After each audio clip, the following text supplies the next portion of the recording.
We'll just open the window and that way we get the Hastbury stock feeds in the heart of Hastbury there, and it should be a really cool picture of the whole group of 30 cars. How cool is it too? We're like almost coming up on the 90th anniversary or thereabouts of the Victorian Speedcar Championship. That's incredible, and how cool to have it here. Well, it's we've had the Victorian Speedcar title here in the past, and Benny Swanson, hello to you. We should quickly say hello and bring you in, and and get that shot as well. But it's been a wonderful series. I'm disappointed that we lost tomorrow, but you can't beat Mother Nature, and we know it's going to be, I think Noah is coming in for hot laps tomorrow around about 7 p.m, so I think it's going to be torrential. But look at them all forming up. This will be so cool. So I didn't get a chance to tell Shane from Rock Solid Productions that this was happening. I did mention it to Aiden real quick. I can see Stan is down there with his camera getting ready, so this is going to look very cool, Rossi. 10 rows of 3, 30 cars here for the final of the Energy Hire Pro Speedcar Week. Now everyone's got their phones out in the middle. Have a look at the clay per view shot as well from down there on the infield. Amazing stuff. That's going to look so cool. If you've just joined us, welcome to Hastbury Stock Feed Simpson Speedway. Whether you're here or whether you're watching via clay per view, whether it's here in Australia or somewhere around the world, welcome to you. We're here live at the Bungadore Bull Ring. That is pretty special. How that cool. Is really special, isn't it?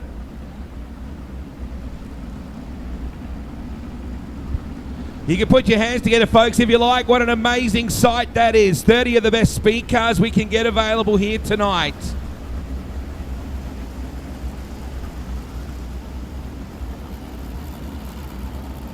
That puts a lump in your doona, Rossi. Oh, yeah. Thanks, Jimmy, for letting us do this, by the way. I kind of ran it past him in the last minute. So I hope we'll get one more lap of that. So everyone make sure you're getting some pictures of that if you can. So that... How many did you get, Stan? You get a few hundred? Good work, mate. Nice work. Blake, it's all right to take pictures of speed cars, mate. You can do it. You might be in these one day. Blake, Drake, are you getting a photo of this? Get your phone out. Oh, they've already stopped. Oh. Hopefully someone... I got video, so hopefully someone got a cool picture. Cool. Zoe Pierce. She's got some emotional investment in this event. Can I just take that speaker up just a touch, Rossi, if we can? Zoe, her granddad, Ian the Fly Lewis, owned the Victorian title on numerous occasions. Caden Brown, of course, his dad, Mark, won the Victorian title before. Throw in a lot of teams here that have a proud history. And treacherous. Yeah, treacherous. Hashtag Tretch. Tretch at the Cav. So here we go, boys. Heat number 1, Beretta Racing Chassis bringing you heat number 1. And, of course, this is the presented by Empire Machinery 2024 Energy Hire WA Pro Speedcar Week. Now, up in turn 1, somewhere near the grandstand, is Matthew Radisic's mum. Now, Matthew's mum has some hats to give away. She's going to wave her arms around. She's up there somewhere in the grass. There she is. So she's right near the stairs. Ah, she's in the pink. Yeah, she's near the stairs. No, it's a blue shirt. Oh, it's a...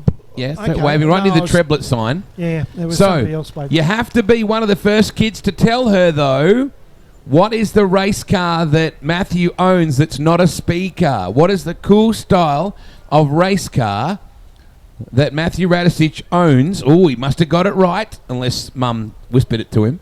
So she's got a few more. So you need to race up there right now in turn 1 and tell her what is the race car that Matthew owns that's not a speed car. Let's take a look at your lineup right now, and it'll see Nick Parker on the pole in your V39. He'll line up alongside the N88 of Glenn Shaw.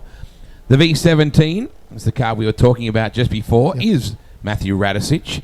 He'll line up alongside Zoe Pierce, 17-year-old third-generation racer in the Lucas Oils V15. We'll go back to the Q8 of Cal Watmore, driving a Scott Doyle Q8 out of position 3. And from 4 is from 6 is the NT9 of Garth Thompson. We'll then go back to your inside 4th row, the T10 of Luke Redpath. And then you go back to the N15 of DJ Raw. Your final row sees the N42 of Nathan Smee and the S6E, or the sexy entry, of Caleb Curry. So 2 New Zealanders in the field. Cool shot right there of Nathan Smee in the Oak Flat Motorcycles entry, and race director Shane Collins. Welcome back to this game. He's now working at the dragway at the Bend, doing a great job already there, I'm sure. DJ Raw right alongside him, and hopefully Drake York is all mic'd up and commed up and all that groovy stuff for his first look at the Avocado. What a racy little place. To me, Drake, it looks a lot like an American racetrack, I think. It does a little bit. The walls, of course, being very tall here does give it that appearance a little bit. But I came here my first day in Australia for the SRA 410 Sprint Car Show, and I was immediately impressed. And same thing here with the Energy Hire WA Pro Speed Car Week. Immediately impressed. And this track, it seems like it's almost built for midget racing. Zoe Pierce and I had a really good conversation about that earlier today. And she said it's yes. Very indeed built for midget racing. So we're going to see how it shakes out here in this first heat race. I know, I said midget. I know. Twice.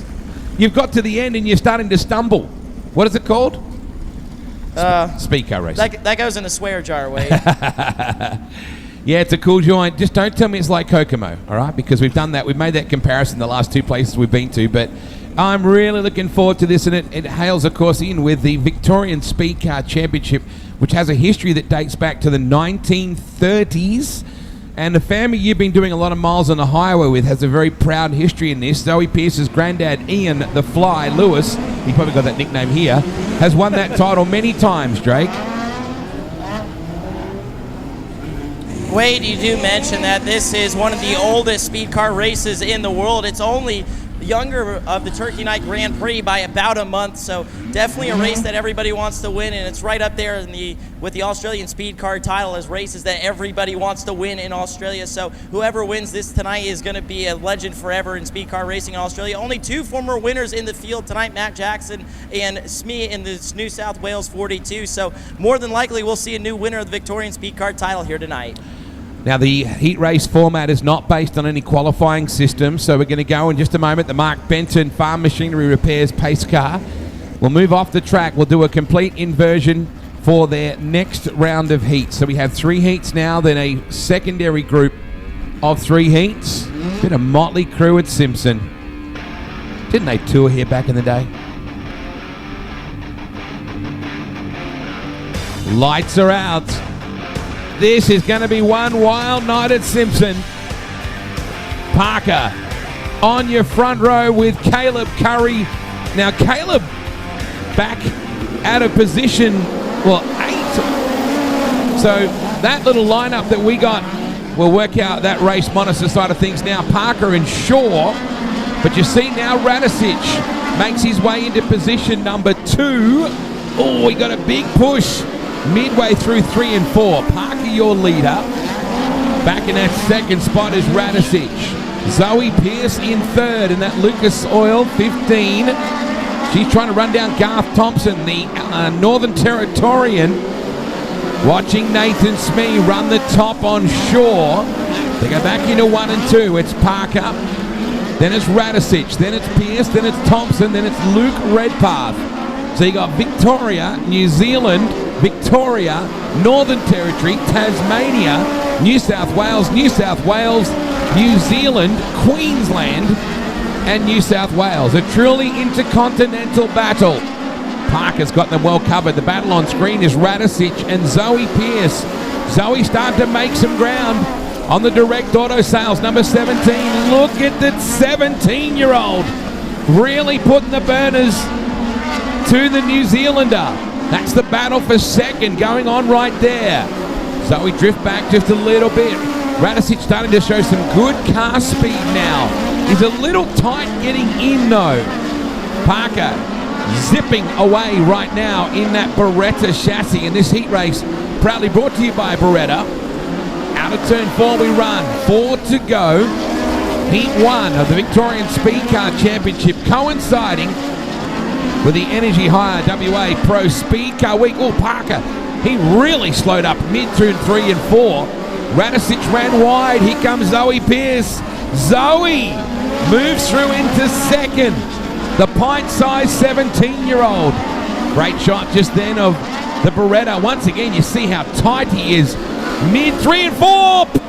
So Thompson looped the car, got sideways, and he had nowhere to go, Nathan Smee. And it looks like there's shock damage on the right front corner of the 42, to say the least. Drake, I've been looking at turn 3 and 4 the last couple laps. It seems to be the hoodoo corner, maybe because of the shade. It hasn't quite dried out as much as 1 and 2, and unfortunately the NT9 looped it, and everyone behind him had nowhere to go. And that's exactly what the situation is with turn 3-4 here at Hbury Stockfeed Simpson Speedway. With that shade, that afternoon shade, it tends to stay that bit moister. Drake, there's right front shock damage to the Nathan Smee 42, so he will almost certainly be out of this. We just want to make sure that Garth is okay, because he took a fair old hit to the side of that car, so crash crew over there making sure that he's okay. In fact, he's out. 6'2" is Garth. He's a very big, powerful man for a Speedcar racer. Let's just say you can't call Garth Thompson a midget. Let's just say that. He's a very tall man. So down there was Shane Collins just chatting away. He actually hooked up and met with Harley Bishop at Fink, the desert race there, and they became even more close. And Harley said, why don't I give you a hand and work on your hot rod? There's a replay of it. It was Nathan Smee who got right into the side of that with the 42. So the Jet Core entry now towed to the infield. So we've lost at least 2. I think Drake is down there with the... You're right, thanks. The Jet Core Anderson entry has just towed it off the circuit. So let's go down to Drake right now. A little bit of damage we didn't need this early, Drake. Yeah, something we did not want to see for Garth Thompson. And Garth, you showed your displeasure with someone. What happened down here in turn number 3? Oh, mate, we're all out here cutting laps and getting our night started and all the rest, and there's no reason to drive through people. It's a stupid spot. Could have taken out 3 or 4 of us, but luckily it's just me. But that's all right. I know his number. Do you think you'll be able to make it out for the second round of heats? Yeah, mate, it'll be there. All right, that's the good news, guys. Right now, the bad news, Garth Thompson is out of Beretta Racing Chassis heat race number 1 in round 1. He could pick whoever's car that was up with his bare hands. I want to get another replay on that and see what happened. I just thought that Garth got looped, but clearly, by what he said, he got tagged. Here's a Clay-per-view replay right now. We're on that shot of Parker just then, and here's the incident. Now, yeah, so I don't know, that replay really showed it. So clearly, he has a different perspective that I didn't get to see. I apologize for not capturing that. Away we go. Luke Redpath coming after Zoe Pierce. Look at Caleb Curry working the top in that bright green. Number 6, 4th car in your shot. We drag race down into 3. Parker upstairs. Radicic showing some good speed. Zoe Pierce once again working the low side. Redpath there as well. 5 of them in it. Really good battle in Heat 1. We got 1 lap to run. Radicic again. It's difficult corner to get right. 3 and 4. You heard Rossi talk about it before. The shadows maintain the moisture a little longer. And that in the racetrack, Zoe Pierce. Boy, she got up over the berm and got the car all sorts of airborne. Nick Parker will get the win. Second will be the 17 car of Matt Radicic. The Kiwis almost got together after the checker just then. Parker, your winner from Matthew Radicic from Tasmania and Luke Redpath. So 2 countries off the coast of Australia. Caleb Curry in 4th. Zoe Pierce got 5th after there is the damage, that right front shock, Drake, of the Nathan Smee 42. Disappointing end, and it'll hurt his situation in the points, that's for sure. I'm going to just tie that back to the crash bar at the front, make sure it doesn't get lost entirely. Let's go down to Victory Lane right now, where Drake York is with Nick Parker. You've had a few chats with him this week. And Nick Parker comes into the night higher WA Pro Speed Car Week. Of course, salvaged what he could out of last night with a solid 4th place run. Nick, you were able to get 4th place last night and salvage what was a pretty dismal night start to finish, but you're 2nd in the Energy Higher WA Pro Speed Car Week points coming into tonight. How much emphasis are you putting on that points title tonight? Yeah, look, the points title, it's a big deal, and we wanted to be as successful as possible. It's great to be part of a great series, but tonight being the Victorian title, one of the oldest midget Speedcar races in the world. It's this is the one we want tonight, so I'm really looking forward to it later on. Nick Parker, your winner of Beretta Racing Products Heat Race #1, and Wade, a big night for him, as you heard him say, not only chasing that Pro Speedcar Week title, but that Victorian state title. Yeah, it's a double whammy. Now let's look back on the Clay Per View. If you're watching Clay Per View here, we're trying to get a look at just what happened coming into the turn just there. Oh, yeah, okay. So contact. Oh, and that's where it got ugly just then. So I'm just thinking, was it the T10 possibly of Redpath? So I need to clarify that. It's at the top of our screen for those watching. And yeah, just a bit of attention from the rear. And unfortunately, Nathan had nowhere to go. Caleb Curry managed to sneak through. I've got to tell you, I would not like to make the Territorian unhappy. He's a very big unit. Yeah, don't argue with the tall timber. Heat number 2, we'll see Robert Hurd out on your pole position in the V57 alongside the N40 of Dave Lambert out of Albion Park Rail in New South Wales. The V57 of Troy Hose, I should say, is on the pole. We have 2 57s out there. Hosey starts on the pole with Dave Lambert. The N97 of Matt Jackson. Isn't it an immaculate-looking race car? It's right here in the front straightaway and right in front of the start line. The 97 Diamond air conditioning car. Matt is giving me a wave, which is cool. His lovely wife Sam is back home watching with the in-laws. Her parents are here in Australia at the moment watching all this action, probably trying to make sense of it all. And the family dog is tuned in watching as well, of course. So Matty starts on the inside second row alongside the WA52 of Cody Nash. Now, great story here as well. Cody Nash, although he's a West Australian, Drake, and he's running for West Australian car owner Lee Redmond, his granddad was a Victorian originally, Des J. Nash, and he won the Victorian title back, I think, in 1970.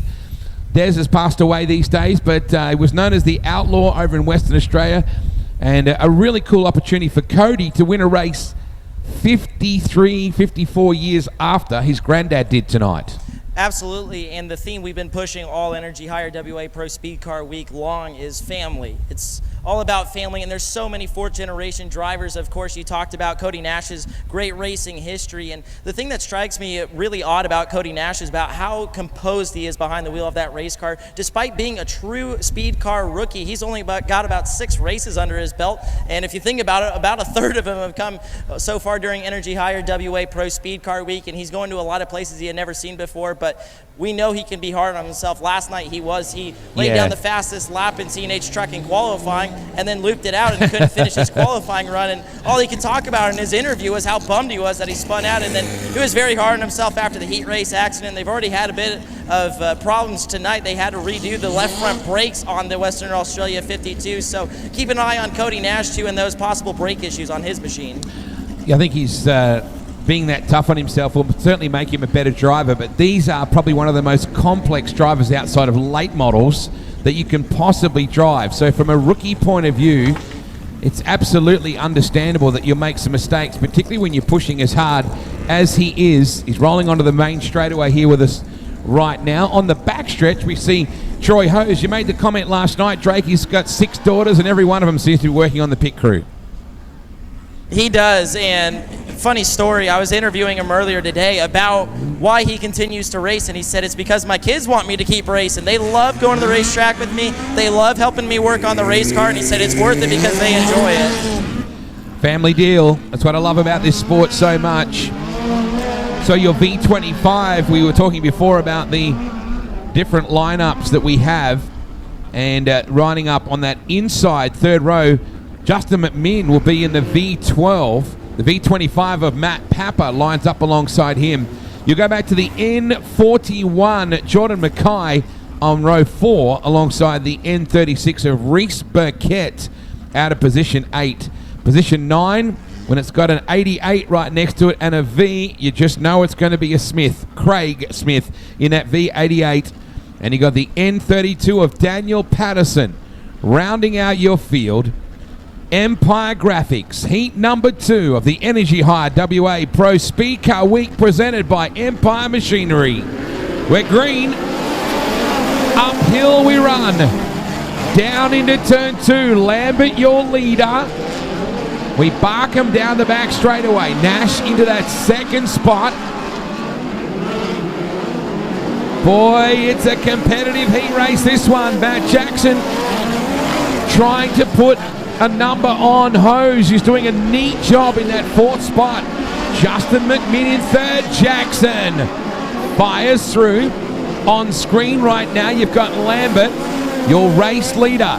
He's got some pressure from West Aussie rookie Cody Nash in that Lee Redmond 52 car. 3rd place, Matt Jackson. Matt puts the slider very nicely in on McMinn. You then go back to Hose, then Mackay, then Smith, then Patterson, Reese Burkett, and Papa at the rear. Battle is really on for 3rd. That's really the... just watching Mackay put a big slider on Hose as well. So, Lambert under pressure from the West Aussie.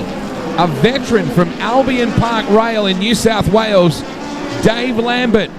The battle in the lower corner of your screen. There's 4 of them in it behind there. Patterson got a good run on Hose. You got Smith in there as well with Burkett. So we got 4 laps to go. Lambert got a bit loose off turn 4. That allowed Nash a bit of room, but there's a ripping battle on screen right there. That's the one we should watch. Patterson running there with Hose and Burkett and Smith and Papa. 3 to go. Once again, Lambert just has enough momentum. That battle on the lower part of your screen, we saw Reese Burkett get a bit higher on the racetrack through 3 and 4. Nash can't really do much with these guys right now. Matt Jackson has the fastest lap on the raceway, 15:3:26, but it's not reflected in running down our lead duo. Lambert runs high off turn 4. Cody Nash. Dave, you can't leave the door open. The young West Aussie rocks through on the inside. Lambert will come back at him though. Into turn 3 and 4. You got to keep the car pitched nice and sideways off the turn. Well done, Cody Nash. 2nd will be Lambert. 3rd will be Matt Jackson. 4th is Justin McMinn. You'll then go back to Jordan Mackay. Daniel Patterson was racy then. He came off the back to get up to 6th. Reese Burkett is 7th. Troy Hose, better result for Hosey. Craig Smith was 9th, and Matt Papa rounds out your top 10. 10 finishes. Good deal. Maybe Cody Nash will be a little bit happier this time when he speaks to you. Just don't remind him, like you and I always do, Drake, that he spun out in both of his 2 qualifying sessions. There was a legendary sedan racer from WA named John Cardy, and they used to call him Spinner. I've been affectionately referring to Cody as Spinner. The Screwtech Roofing number 52 car. He's done a good job. That was a good race win. He had to be really perseverant because Dave Lambert had all the good lines, but he ripped it through, and he is your Heat 2 winner. Patience is key for the Western Australia 52 of Cody Nash. Cody, how were you able to stay that patient all race long and eventually make the move at the end? Just a lot of learning the last few days, mate. This is absolute dream come true, and although the results probably aren't where I want them to be, just the learning is like more than we even thought we could do. So I'm just super happy to be out here. Me before coming, I probably would have tried something stupid on lap 2 and spun it out or something. So just happy to be learning, happy to get results now, and hopefully the rain stays away because it's going to be good fun. Cody Nash, your winner of Empire Graphics Heat Race number 2.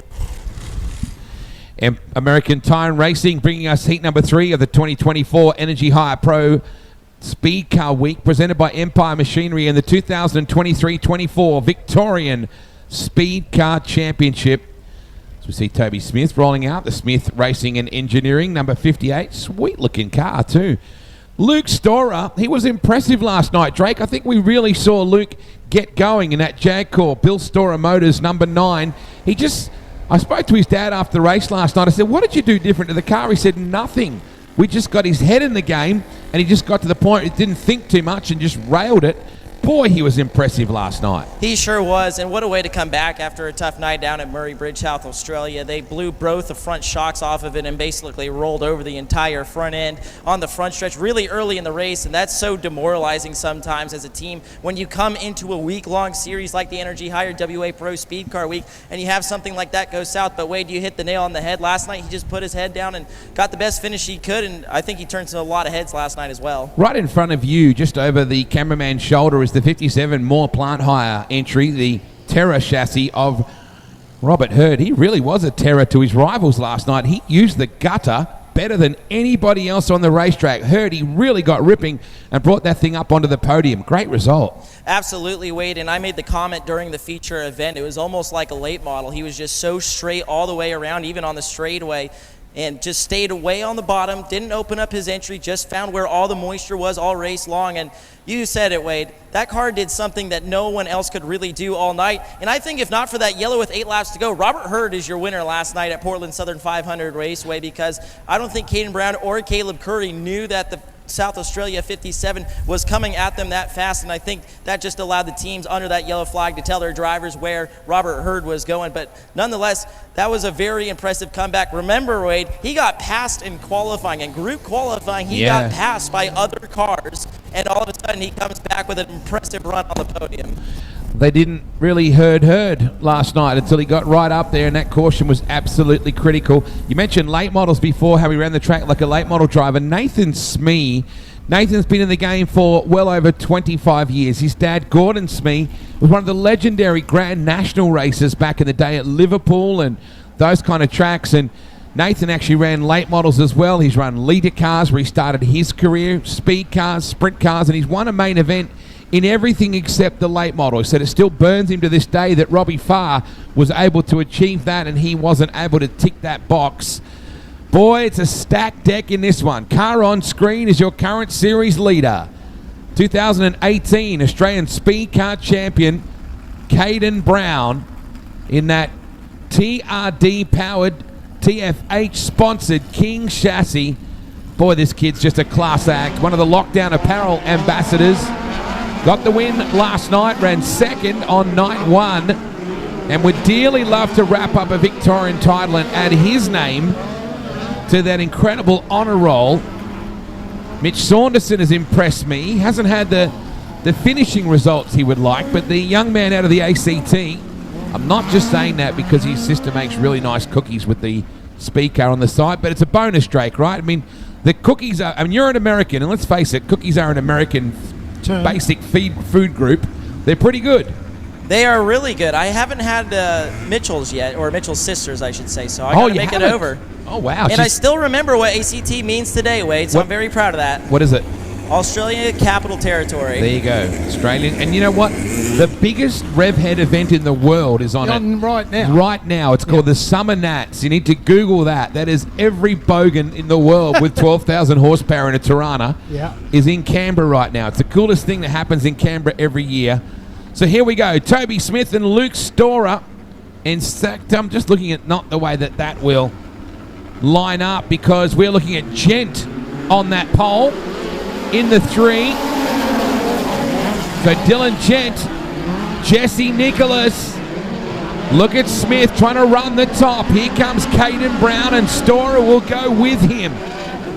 Into 3 and 4 we run. Everybody checks up except Jay Waugh, who nailed it beautifully on the inside of that all-trans. Number 11, Jesse Nicholas in the 7 upstairs. You got Saunderson battling there as well. Busy back straight.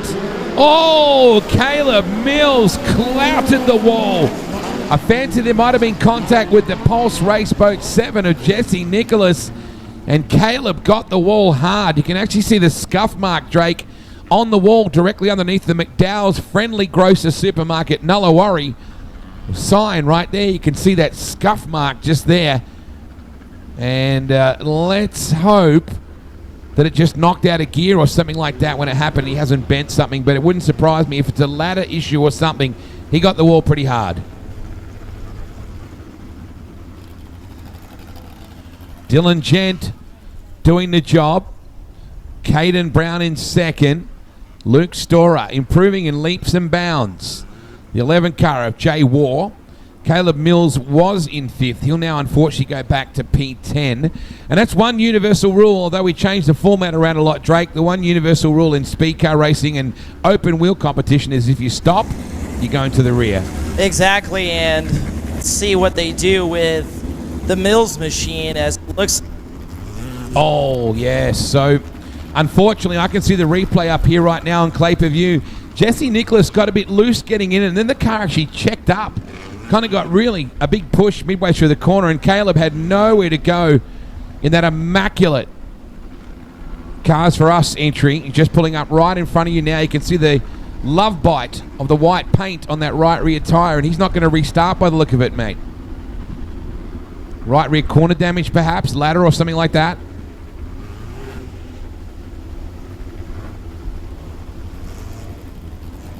Brutal start for Caleb. Just one of those things. It wasn't his fault. Drake, what do you see? Right there, the bird cage is broken on the right rear of Caleb Mills' machine.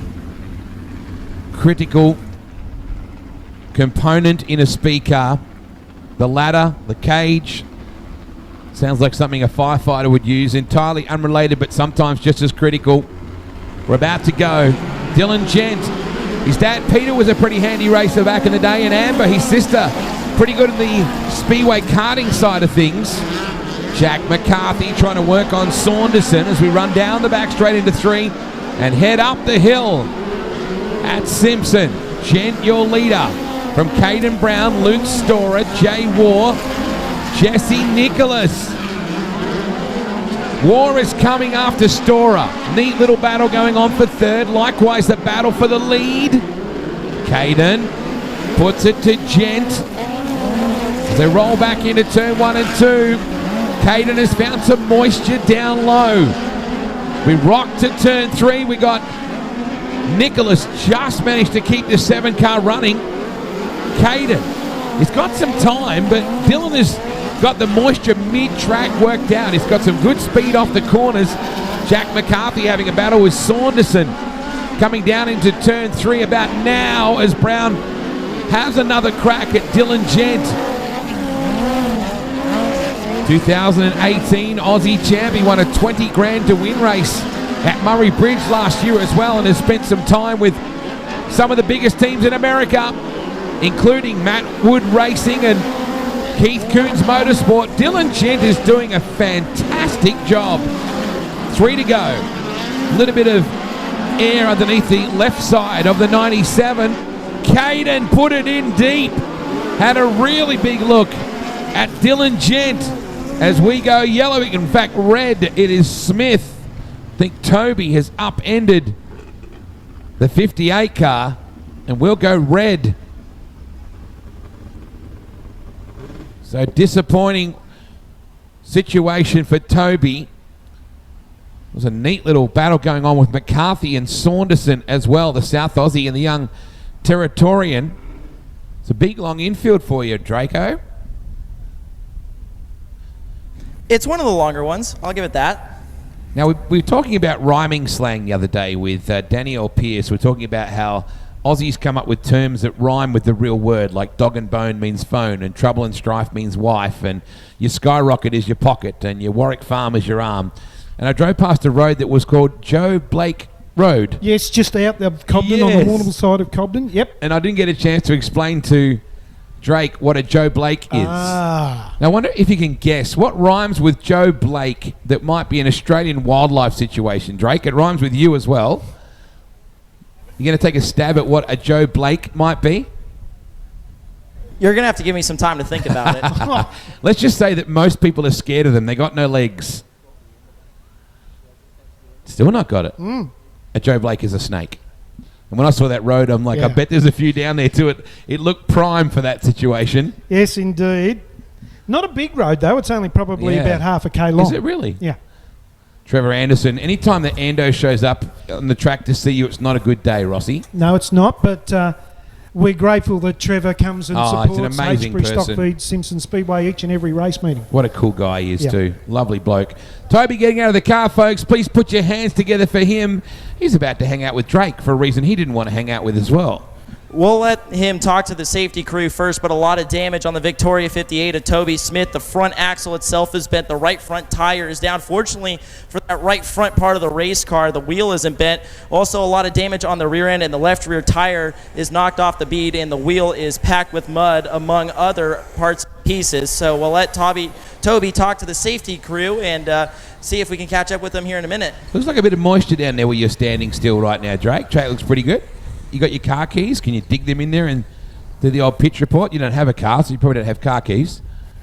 But a bit of moisture down in that gutter. I think still pretty drivey down there. A little bit. It's almost all gone, Wade. So right now it's really hard, really slick on the bottom. But if you get just slightly to where it's kind of rutted up just a touch, there's a lot of moisture inside that. In fact, the tractor that was just out on the racetrack made a big indent on the racetrack. So it's pretty patchy where there's moisture, but down on the berm it's pretty dry, and it's going to be pretty hard to grab a hold of some grip. So food of choice here, Rossi. Every track has its food of choice. Yes. I got to say, the other night at Portland, and I don't know whether you had a hamburger or not last night, Drake, but the burgers at Portland were exceptionally good. Just on sandwich bread, but really good. The steaks at Portland were always to die for Yeah, as well. right, okay. And the same at Mount Gambier. The steaks are renowned at Borderline. Well, the dimmies were pretty good. The steamed dimmies were pretty good. Have you tried a dim sim yet, Drake? I didn't get to ask you that. Have you tried a dimmy? I have tried several dimmies. So obviously you're a fan. Did you try it steamed or fried? Because there's a difference. So all of the ones I've had so far are steamed, but I hear Simpson has really good fried ones. So I'm keen to try a fried one once we get done with this heat race. Yeah, good thinking. I'll tell you who I threw under the bus to try one really quickly at Avalon the other night. I basically gave Riley Goodnow and said, you basically have to eat this. I remember Doug Clark's son Justin referring to him as a part of a male kangaroo was the way that he likened. Not the taste, I just think the appearance.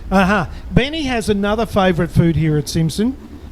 Your pizza. Yeah, we have pizza. We do have pizza from the Cobden Bakery that it's pretty good, the slices of pizza. Oh, really? Okay.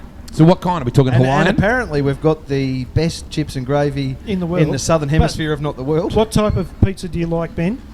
Hawaiian. So you're a pineapple guy? That's taboo. Drake, it's the age-old question. Yeah. Pineapple belongs on pizza, mate. What do you think?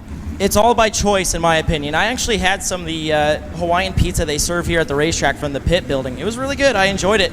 The pizza here is a little bit more doughy, and I love doughy pizza. He also likes Vegemite, so he can stay. Yes, he's one of the very few Americans that actually likes Vegemite. So 4 laps to go. We digress. Here we're talking about culinary delights and all that sort of stuff. Funny thing, I went to England back in 2015 to announce for one night. I went to Kings Lynn Speedway to announce Rory Schlien's testimonial. They have chips over there as well, or fries, as Drake would call them, with curry sauce. Instead of gravy, they use curry sauce in England. Okay. Massive Indian population in the UK. They're very big on curry. Time to get back after it. Dylan Gent is doing a monster job of this right now. He's got Caden Brown right behind him. Jay Wall looking to put a slider in as well. Can he pick up the Storer car? Luke runs a little bit wide out of turn 2 and Wall will get him. Brown puts it in on the bottom side. It's still a little bit greasy down in that exit to turn 4. Wow, Dylan Gent, what a job. Everybody else is down in the basement. We head down into turn 3. 2 laps to go. Dylan, it's all you right now. Jack McCarthy and Storer, they're having a ripping battle for 4th position. Throw in Saunderson and Robert Hurd. We're glued to this battle on screen. Brown, does he get clear? He does. Dylan, can you come back? You got to hurry, mate. There's only one to go. Caden's timing was perfection. The number 4 composites, number 3 of Dylan Gent. Can he come back? Caden Brown, class. Just class. That's all it is. Takes the win and timed it beautifully. 2nd will be Dylan Gent, who did a fantastic job to hold on for as long as he did. Jay War in 3rd. Luke Storer in 4th. Jack McCarthy in 5th. Now, I say this with respect, Drake. Dylan Gent is not exactly running a TRD King chassis like Caden Brown, but that's only part of the battle. The other part of the battle is that Caden Brown has raced predominantly in Australia and America, and of course New Zealand as well. So his career, matched with a great race car, is a formidable composition. Exactly, and Caden Brown also, last night's winner, current Energy Hire WA Pro Speedcar Week points leader. Tip of the cap though to Dylan Jett. We've had speed this week, it just all hasn't panned out at the right times, and he showed his card right there, and he's got a fast hot rod aboard that Victorian number 3. Caden Brown's going to take a bit of a different approach here to Energy Hire WA Victory Lane. Maybe he's making you dizzy. Popped a little donut there for you. He stalled it. That was pretty cool, though. Maybe he wants a donut. You have donuts here? You just threw one down, Benny. Oh, you don't know if you got donuts here. Wow. Let's go down to Drake and the Donut King. The Donut King, indeed. Caden Brown, your winner of American Racing Entire Heat Race number 3. Caden, just like Cody Nash, you had to be really patient, but the track right now looks so technical and slick. So how are you this race car around you did that front like it? Drake, I think maybe because you're on the other side of the car, might be breaking up our signal. Just try it. Yeah, that might be the way, mate. All right, we'll take 2 on this. Caden Brown again. The racetrack looks super technical right now, so how are you able to attack it in such a way that gets you to the front? It was really tricky there, you know. It's obviously really slick, but there is a bit of character in the track with how rough it is. So looks like they're doing a bit of work on it now. So we'll keep tightening up for the slicker tracks. Just try and drive hard through those ruts. But it's really good to get a heat win there, which we needed, and we're rolling to heat 2 now. Caden Brown, indeed. Bridie's sitting down there. I won't say which area because I don't want to get swamped. But Bridie was the guest speaker. Jason, this will take you back a bit to the Australian dirt kart titles at Alice Springs at the Northern Territory and Aussie actually dirt kart title, and he was the guest speaker along with James McFadden. Okay. Yeah, it was very cool to have him up there. So great to have you here, Bridie. Hope you enjoy your night. I won't bother you, but I would love to chat with you at some point. Let's work our way into our second group of heats right now. We had a belter of a kick-to-kick in the pits earlier on. I'm hoping that Troy Jordan will join me here some point if he can find his way up into the commentary box. The 2005-06 Victorian Speedcar champ. He went on to get runner-up the following year, actually, as well. So I think he won at Timmins, actually, and then was second at Avalon the year after. We're about to line up your second group of heats. This will be heat number 4 for your Victorian Speedcar Championship. And what an incredibly steeped in history event this really is. And you'll see everyone gets a bit of a different crack at it in terms of their grid position. We'll line them up for heat number 4 here in just a second. You'll see the N32 of Daniel Patterson. He will be on the front row with the N42 of Nathan Smee. You go back to your inside second row, and it'll be the N36. Just a sweet-looking car. Really cool to see a third-generation car out there. Byro the third. I love the way it says that on the windscreen or the sun visor, as you would. So he pushes away. So Nick Parker, of course, out there. Dave Lambert is as well. And we're just seeing the Oak Flats Motorcycles 42 of Nathan Smee. Trouble for Burkett down in turn number 2, having a problem with the push. Here's Troy Jordan. Which one of you two ladies would like to give me a seat on the bus? You see, he found it okay. Yeah, there was never any doubt. He knows how to get around this place. Do we even talk that it was 18 years or so since you won the Victorian Speedcar title? Was it that long ago? 05, right? I don't Come know. on, dude. You got to remember. I don't remember what those I know trophies you. are. I think you won at Timmins. I think it was at Mildura. Yeah, I won a South Australian title there, and the Vic title, yeah, I don't know where it was. I think you did because the year after at Avalon you finished second. Maybe. I did a bit of research on this. Right. You know more than me. I may have screwed it up. You would know more than me. Good to have you here, mate, and your beautiful wife, Marty, enjoying the Victorian Speedcar Championship. What an amazing event it is. It's steeped in tradition, isn't it? Some of the greats of this sport have won this. Yes, yeah. We've had quite a few Americans win. Yeah. What about when you look back at John Mills is in the pits tonight? Because he won it. Mark Brown, of course, a multi-winner of it. Wayne Pearce, who's Zoe's granddad, has won this event as well. And there's just so many great names over the years. This is a ripper track, Troy. It's fantastic, yeah, and it's putting on some great racing, right? We might just need to drop your volume up a touch. I think Rossi can get onto that. So Patterson will start on the front row with Nathan Smee, who's one hell of a wheeler. on that outside front row. Go back to that inside second row. And the Burkett entry, just a great looking car. I'm going to fancy you like the 36, Troy. It's got that sort of SoCal I do, look. mate. Yeah? I do. And he's a good lad too.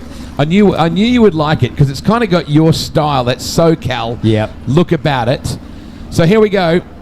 We're about to send them off in this, our fourth heat. You can see that Patterson on that front row.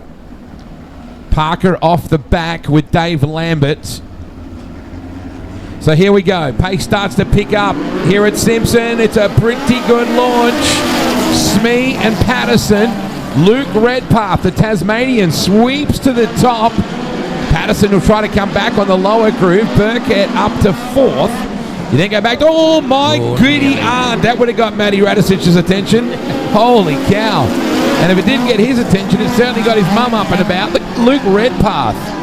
For a guy that doesn't race much Speedcars, Troy, Luke Redpath doing a nice job.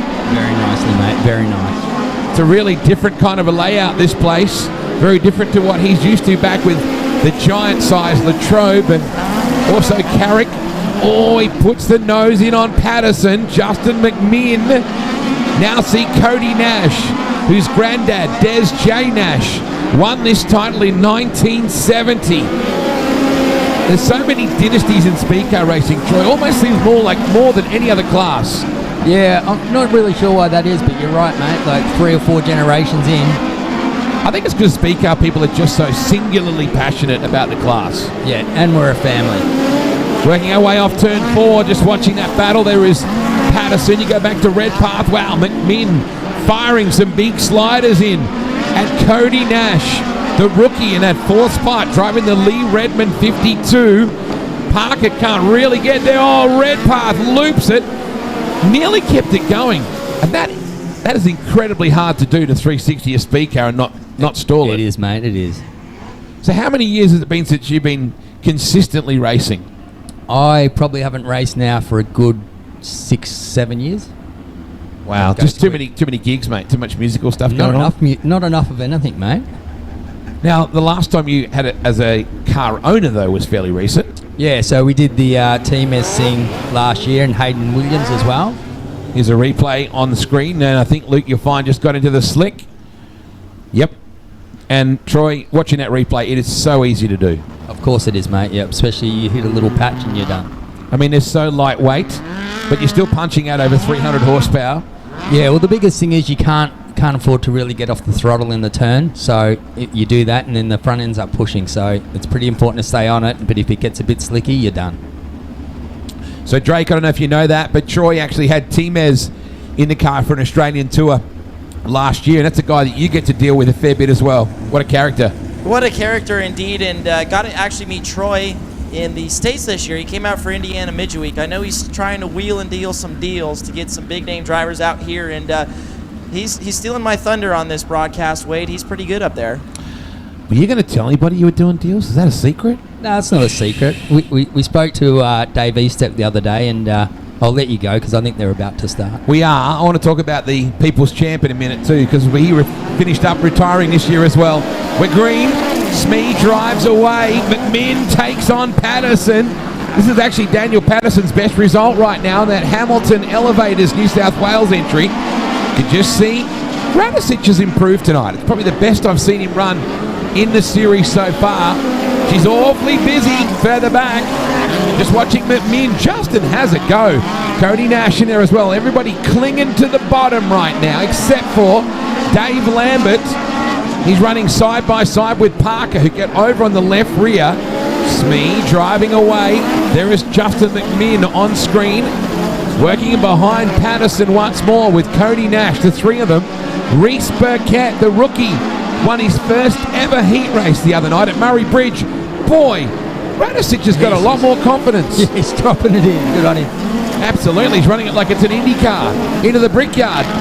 Nathan Smee getting away. We shouldn't be surprised at all about that.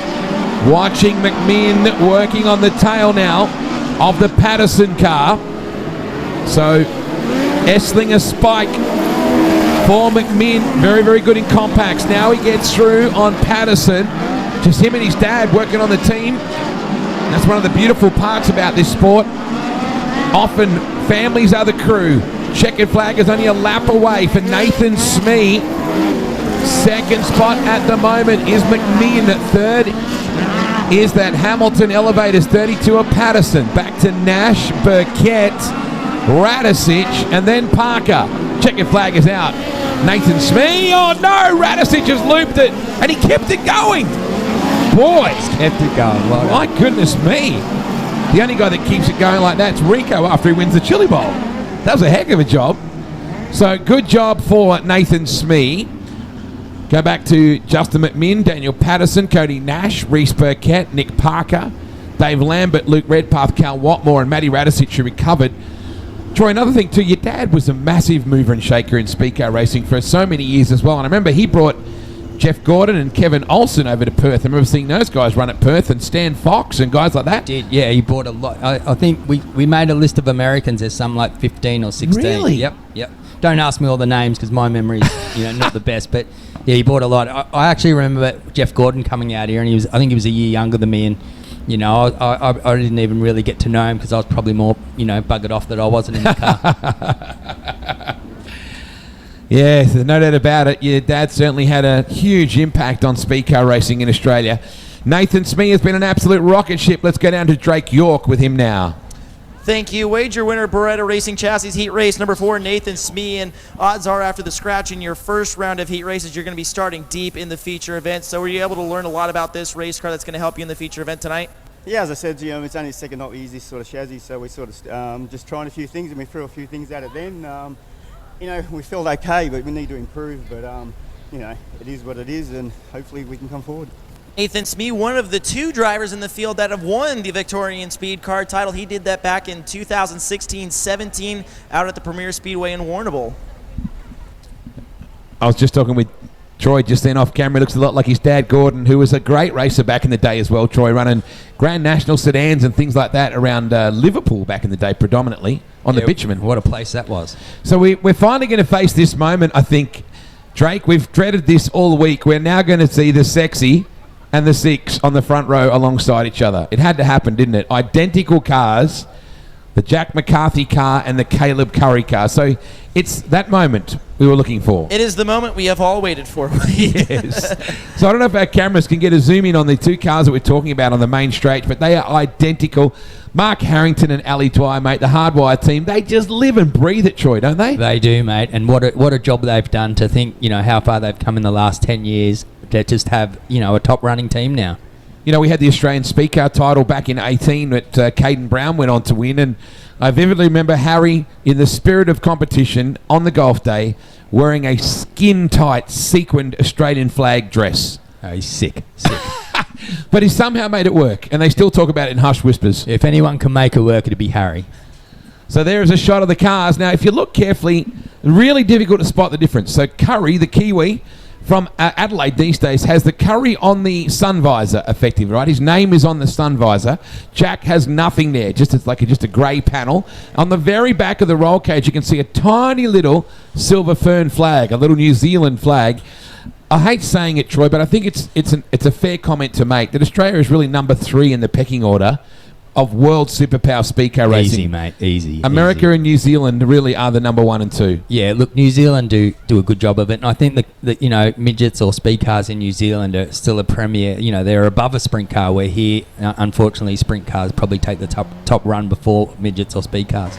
And I don't think I feel bad saying that. And certainly Australia over the years that Tri-Nation stuff, the World Derby stuff that, so many Aussies went over and raced at Western Springs against the best drivers on the planet. And up until a couple of years ago, and Drake, you'd be well aware of this too, that Christopher Bell and Kyle Larson and Rico and all those sort of guys have been coming here regularly to New Zealand to run against the best. I think Taylor Reimer as well. So it's been a happy hunting ground for Americans in New Zealand. Have you heard much about the racing at Western Springs?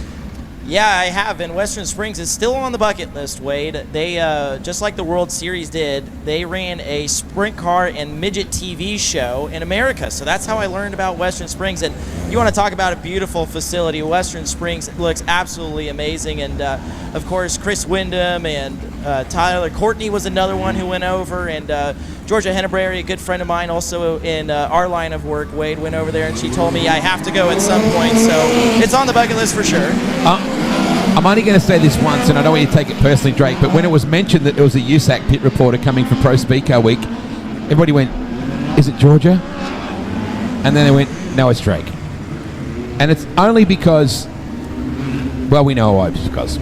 Moving right along. I'm glad you're here, Drake. I'm going to put it that way, all right?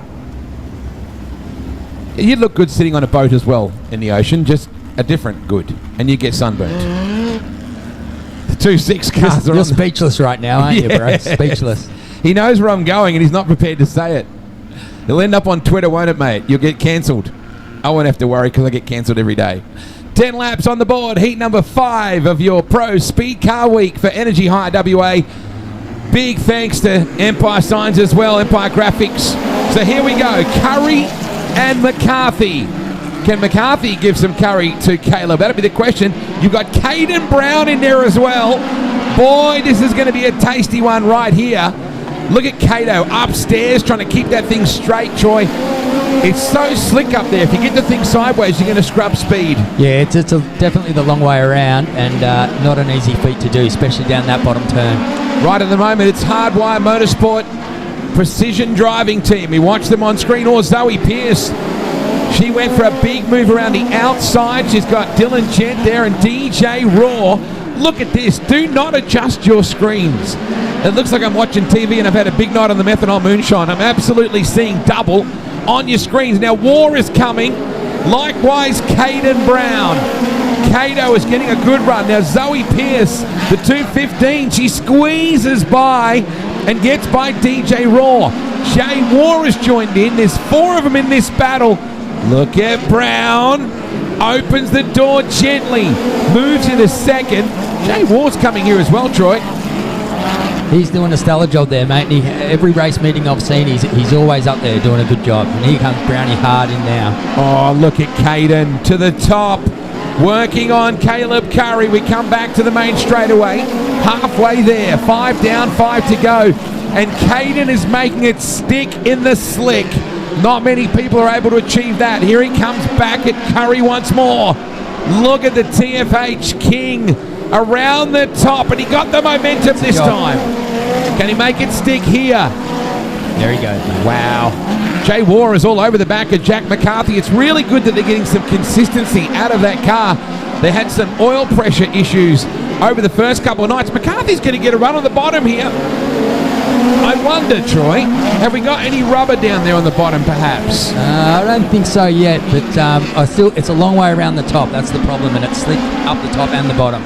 2 to go. Look at Curry. He's having to go back upstairs. His teammate, pops the wheelie coming out of 4, and now Jay War. Now look at Zoe Pierce. Zoe has dragged him in as well. So McCarthy on the top with War. Just behind that battle is 17-year-old third-generation racer Zoe Pierce. Boy, Zoe's cranking, Troy. He is, mate. Isn't it good to see Little Fly? She's doing a great job. Gent is back behind them. Caden Brown on his way to victory lane, just like he did last night for us. Will take the win, but Jack McCarthy, that's solid. Stellar job from Jack. He's a good racer, no doubt about that. And like you said, mate, how good to see Zoe, really giving it to him, keeping up with the best in the business. She got a bit of a don't argue from Ryan Jones the other night at Murray Bridge, a big flat wheel, and she bounced into the wall and she got back on it and they bent some things. She had to come out of the B main, but she wasn't intimidated. And I spoke to her dad, Andy, before. So the thing I like about her, Troy, is that she's not scared. Like, she's not intimidated. She knows that you're out there and sometimes you got to get a bit physical. She probably got that from the Fly. Yeah, she actually reminds me a lot of Fly. Does she obviously, really? I grew up, Fly did a lot of driving for my dad, and we're all a big family. So I spent a lot of time with him, and every time I talk to Zoe, I'm like, so much like her granddad. And we got to remember too, her granddad on the other side, Wayne Pierce, was a heck of a racer as well. So she's kind of blessed with the right dirt DNA. Yeah, definitely, mate. Caden Brown, like this guy, hey? Yeah. This guy's got a pretty good pedigree as well. Yep. On 2 generations before him, his dad won Victorian titles, was a bad A55 at Parramatta and every other place as well. I think Brownie won his first one or last one at Heathcote. But we pull up right now to chat with Drake York, is a guy that you're getting pretty familiar with talking to right now. Absolutely, and this is the second time he's found himself in victory lane tonight. And Caden, plain and simple, you were able to make moves through the slick that no one else was able to. What was the key to making those moves all race long? Just having a good car underneath me then. The car was really good then. I think the right on the bottom probably was too slow to get around, so just trying to work and build my momentum, keeping the car straight through the middle. I think that was the fastest way around the track. But hopefully they can work on this top side, and I think it's going to be a pretty good pole shuffling feature, so we'll keep a close eye on the track, and we'll see how we go. Slow and steady wins the race for Caden Brown in Empire Graphics Heat Race number 5. You know, Troy, I sometimes sit down, I don't know why I do this to myself, but I think it's like, I've been doing this for 36 years now, and 2 of my absolute favourite moments of announcing Speedway were Caden Brown's Aussie title win and Marcus Dumsney's Aussie title win, because I've watched both those kids grow up with their dads, proud dads, and now it's so cool to see Mark swinging the spanners on Cato's car, and Mark's pretty banged up still off that really bad wreck he had at Parramatta, but the pride in his eyes is so good to watch. Yeah, look, seeing obviously we were at Murray Bridge with Darlin for that year, and seeing Mark climb the fence for his son was pretty amazing, and actually Mark should have won 5 Australian titles. He was definitely good enough too. I think he's won everything else.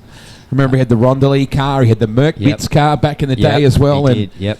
So the 33 was pretty legendary back in the day. He won the 0 at some point as well, I think. But, Drake gets to work, or doesn't anymore, because we have in official retirement now Dave Darland, the People's Champ. What a superstar guy. What a memory for you to run that Australian title with him. Unbelievable. And Brenda, mate. What a character she is. Yeah, look, just a great family. And Dave, he must be the nicest guy in Speedway. Every time we go to the States, he always makes us feel welcome, and lovely guy. So Caleb Mills is back out. We saw them working Drake really hard on that car. They had some right rear corner damage, so a lot of people over there trying to help, and I hope they've got most of that situation. Take us back to what damage you saw on that car when he smacked the wall earlier. Well, it was pretty beaten up on the right rear. I don't think the wheel got damaged, but for sure a lot of damage. They got the torsion on there, got the bird cage, but that stuff, fortunately, Wade, is all bolt-on parts essentially, so it was a fairly quick fix for the V10, and we heard him talk about some of the issues they ran into while fixing that race car when he was up here signing autographs for the fans. He made a lot of new fans tonight, I believe, along with a couple other drivers that came up and said hello to the fans. Oh, he's slow in turn number 3, Wade. I did see the grinder out, though. Those little cosmetic things that were going on earlier, I did see that Trav had the grinder out. There was a lot of sparks going on. Ouch. So that's never 100% a good thing. Now, the thing that's heartbreaking about this, Drake, he's supposed to start on pole. So this is not at all the situation we want to see. Shane Collins basically getting in the car with him right now. What is your guess he'd be doing there, Troy? I don't know, Trying to get it into gear maybe or something? Yeah, maybe it's a... Another thing we see a lot is receiver issues. So that could be it too. In that case, he would get his spot back because it's a safety issue. Yeah, I think it was a gear thing. Yeah, I think he was leaning in trying to rock the thing into gear. What a great racing family this is too. And I want to say a huge shout out to Lee Redmond, to Travis Mills, to Andy Pearce, to Katie Mills, to Scott Beattie, to Shane Collins. We got a really, really good team that's done such a great job putting Pro Speedcar Week together. My question to you, no pressure, next year? Yeah, possibly, mate. Good. Possibly. Yeah. I can live with possibly. It's better than no. Yeah. Yeah, we were working on something for Murray Bridge, actually, for Easter. So, Ooh. See how we go. So, Caleb coming back to the front. They loosely call him the Camel in the family group. And I said, I don't know that Camel's really a very, fear-inspiring kind of nickname. So he said, when I played junior footy, they called me Smooth. And he likes the smooth operator, Bobby Pearce. So he said, what about you call me that? Now, I'm noticing now that they're saying rear. That's what he was trying to argue the toss for, and Robert Herb was certainly not going to let him start there. Now, Troy, explain that.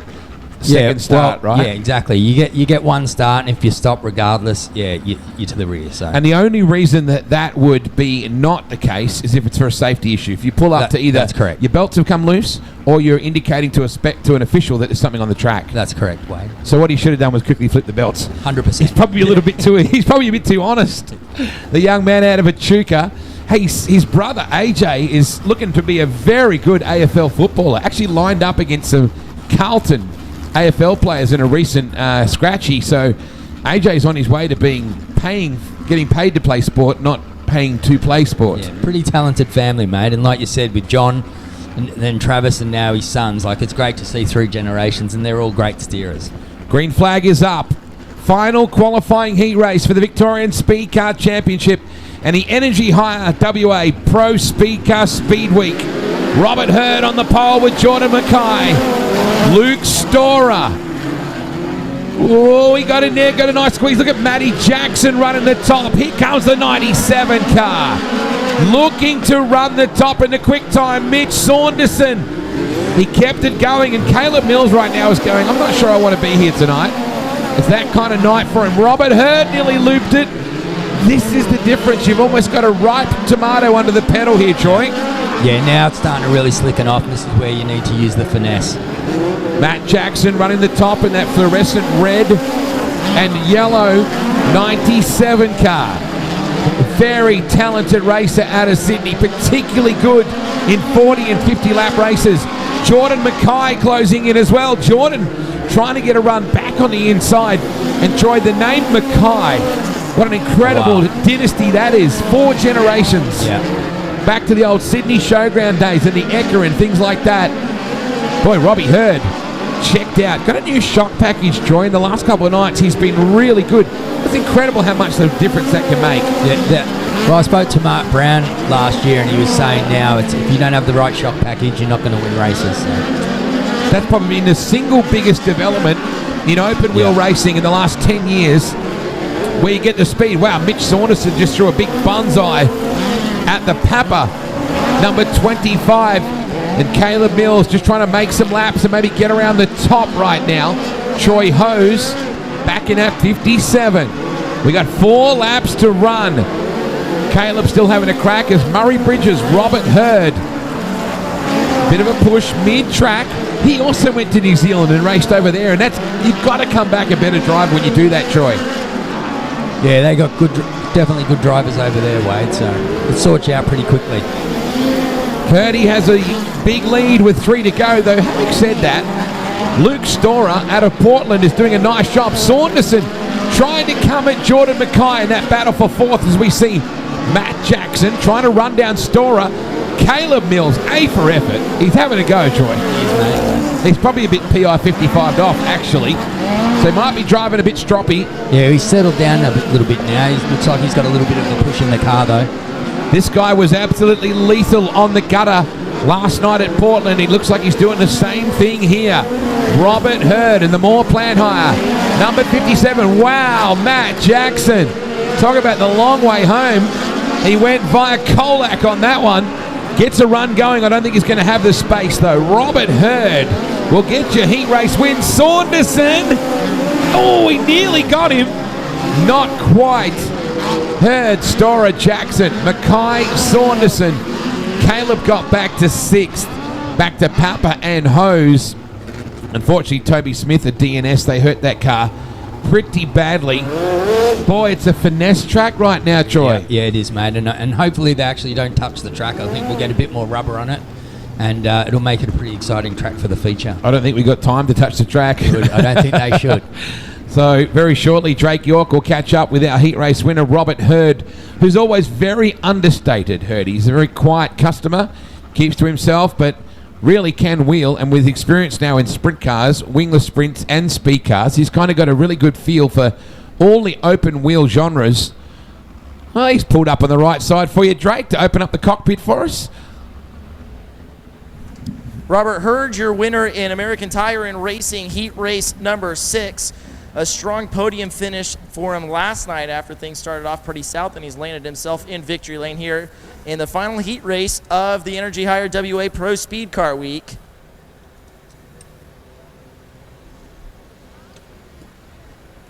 Robert Troy Jordan is up in the booth right now, and he was talking about finesse and how hard this racetrack is to finesse. So tell us about your process behind the wheel of how you navigate a tough racing surface like we're seeing so far tonight. Try and keep it straight and keep the car underneath you was the trick then, and stay in front. But no, you know, for what's been dealt to us, it's pretty good racing really, and we'll just keep motoring on. Easy as that. Robert Hurd, your winner in American Tire and Racing Heat Race number 6. Yeah, I'm returning your husband. He's coming back to you, Marty. You get him back. It's wonderful to see you here, the beautiful Marty Jordan down here, enjoying the action with her man. Nice to see them not on a push bike for a change and enjoying some speed car racing. That wraps up our heat races. You can see they're scratching the top of the racetrack, just as we discussed that. Boy, little Ranko's got some energy, hasn't he? Wonder where he gets that from. Got the hat on backwards. Rolling the energy. So we have a... Wade. Yes, we were going to be doing 2 of them in the usual format we've been running throughout the week, but no need for that. And we're only going to be doing 10 laps on the board, and 5 cars only will get brought through into the A main for tonight. Cody Nash, very excited. He's booked in to start on the front row. In fact, outside front row. Gee, it's been a roller coaster ride for some of these teams. You're going to see the N41, Jordan Mackay, will be up on the front row alongside Zoe Pierce in the V15. The ACT3 of Mitch Saunderson, who's been up and about, certainly had a bit going on. Remember, you've got to be in that top 5 in order to go forward. I'm hearing that Luke Storer is unfortunately out. Glenn Shaw is also out. So we've had a couple of retirements. Reese Burkett will start on that outside second row. So it'll be actually the N88, of course, that is Glenn Shaw. He's in there in position 5 alongside the V7 of Jesse Nicholas. We then go back to the Q8 of Cal Watmore and the V57 of Troy Hose.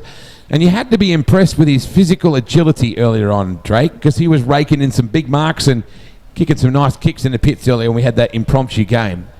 It was very dangerous. Very, very dangerous. I asked you, do you do that at USAC in the breaks? You said no. We do not. No, we do not. I had a really profound experience at Knoxville back in 2015. And it was on the infield, and a couple of young kids were throwing a football around the middle. And they threw it to me, and I kicked it back to them like we do in Aussie rules.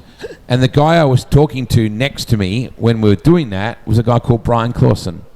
And Brian picked the ball up and threw the ball back to these kids. And I tell you, it was like he was a quarterback. Like he could do anything with a ball sport, with a wheel sport, with anything. And I just remember for about 15, 20 minutes, I would kick, he would throw, and we just backwards and forwards with these kids in the pits at Knoxville. And it's a moment I'll remember forever because a year later he was gone. Very special moment. Yeah, BC, we still miss him to this day. And one of the great ambassadors of the sport, of course, with the Driven to Save Lives program, he was really one of those that kicked off. Still a great story to this day, and a story that still gets shared around, and obviously the message of organ donation with Driven to Save. Absolutely, and particularly as, you know, I think the gentleman that ended up with his heart actually came to the BC race a couple of times, and so it's an ongoing legacy that you're able to leave, and it's a simple thing as going online here in Australia and ticking it on your driver's license, and it's a situation that nobody wants to talk about, but it's too late if it's not already decided. So you shouldn't leave that for your family to have to decide. Rossi, it should be organ donation should be a thing that everybody should sit down and talk about, have that conversation, document it, and then have it legalised so that in that horrific moment when your family is trying to work out what to do, if they have to turn off the machine or what do we do? There's no second guessing. No, there's no time for that. There's just no time for it. It's not a great situation to talk about, but it's an important one to have. So Glenn Shaw, and now that lineup I'm seeing is different to what I'm seeing in my lineup, which it doesn't mean that Scott's wrong. Doesn't mean that Tyler Bloody Barton is throwing up his hands in confusion or he's going, I don't know, either. But either way, we'll see what happens. But my lineup says the 41 car of Jordan Mackay is on the pole alongside the V15 of Zoe Pierce. So we'll wait and see what transpires. Let's see. Saunderson rolling up. You can see Jordan Mackay. It's looking better. Is that Jordan and Zoe up the front? Yes. So Tyler, look at me. Look at me. That was Have you just ever noticed he's the Australian version of me? Well, I haven't seen you use a camera like he does, Draco. I've done it a couple of times. I've ran some camera. Yeah, I don't know. He's pretty good. Visually, we are the same. We're He's playing just the Australian version of me, and I'm the American version of him. I'm going to ask his girlfriend. She's going to say, are you kidding? 12 laps is on the board. Let's talk about racing now. So, Jordan Mackay is on your pole with Zoe Pearce. We're playing the Australian national anthem here at Simpson. Oh, yes. Bon Scott. How good. Some Akadaka. Absolutely. So, Mitch Saunderson and Reese Burkett. You go back to Shaw and Nicholas, and we're going to bring them around and go. Caleb Mills has got the most amount of work to do. It's been a Barry Crocker, which means a shocker. Look at Caleb running the top. Burkett nearly loops it, but Caleb! Here comes Mr. Smooth. Run on the top side. He's not quite Bobby Pearce, but he's making it look good on the top. Coughed up a bit of clay. He just watching that 10 car running the top. He must have been watching Chad Bell earlier on. Look at the 10 car.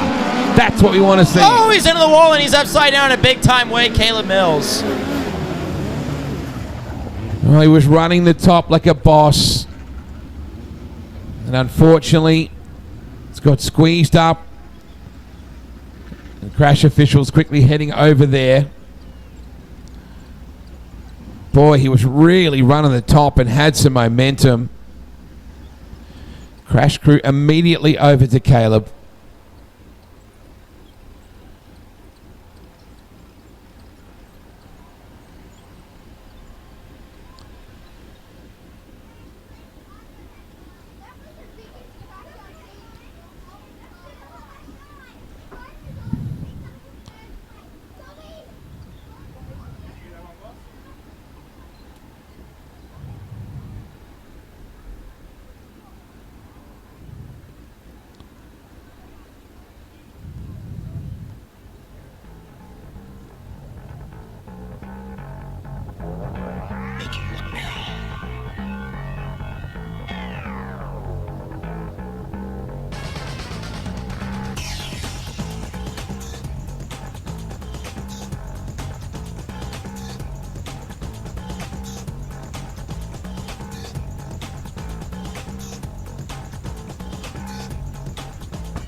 Wow, I think I see Caleb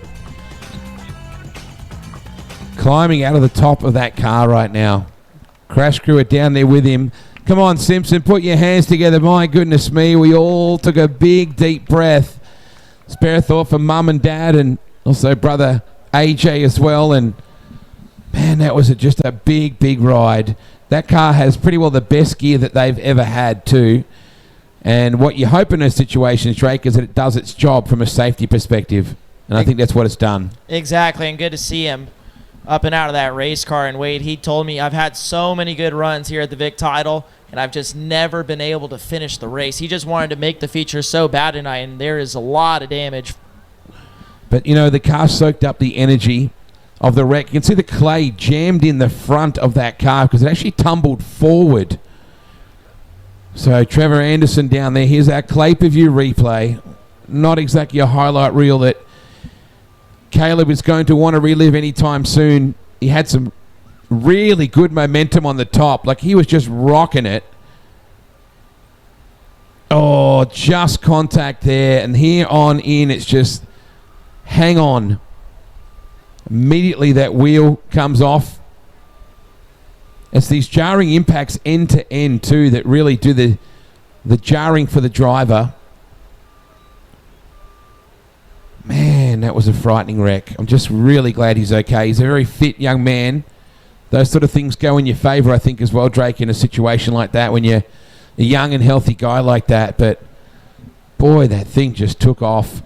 Jordan Mackay wouldn't have had no idea he was out there either. It was just two guys going for the same bit of dirt. Exactly, Wade, and let's watch one more time here. Mills in that blue and black car on the outside. Mackay in that orange and white 41. And watch Mills right here off at turn number 2. About slaps it right there in just the meeting in the middle situation, and up goes the Victorian 10. What's crazy to me, Wade, right here is how quickly that left rear pops off. But You watch right here. There's a front. There's another front. Tail tank. There On was- all fours. And two, Wade, a lot of people that may not be familiar with how these crashes work in the speed cars, when you land on the rear like that, sometimes that can mess up your back because everything compresses so fast. Fortunately for Caleb, he had lost a lot of speed at that point. When you have no rear tires on the back or wheels, that's when the impact really jars. And just, as you said, snapped off. The minute there was contact on that left rear corner, and it's going to be hard to believe there'll be much to salvage. But you know what? It's not a person, it's a race car. And we can build more race cars. That's they do exactly it, what They we do it say. every day. We can replace race cars. We can't replace people. Oh, my goodness. It just reminds you that we're playing for keeps. We still have 11 laps to run. And Jordan just would not have seen that. And one thing, until you've actually sat in these cars, you don't realize you are one-dimensional. There's not a 3D view of it. You can look straight down the front. They're almost in a pillar box these days. Back in the day, speed cars had very open cockpits, and you were very much more aware of what was on either side of you. But he wouldn't have known until that last minute. Unfortunately, he was there. What we have to consider, Wade, too, is the shape of this racetrack. We call it an avocado. We call it an egg. And it all kind of funnels together on the backstretch. We saw that multiple times during the SRA show here a couple weeks back, where it was just cars meeting in the middle. And if you look just visually at this racetrack, like the shot we're seeing right now in Clay-Per-View, if you look down the backstretch into 3 and look how tight that corner is, and you got to think about how wide and sweeping 1 and 2 is. So you're really racing down into a funnel in turn 3. So we have 11 laps remaining to close out our B main. We only have 5 spots available at the table. And we'll load them up into our A main tonight and wrap up what has been a very cool Pro Speedcar week. Disappointing that unfortunately we lost tomorrow. Here's one more look for those watching on clayperview.com. He got such a good run off the corner, and Jordan went to move up the natural flow of that exit. Actually, wheels were turning to the left. His front wheels turned to the left, but he's drifted up and not realized that Caleb was there. And safety fence has done its job as well, Rossi, and as a administrator of this raceway, that's what you want to see as well. Yeah, exactly. And we're just thankful that it does the job that it's meant to do. And if we can keep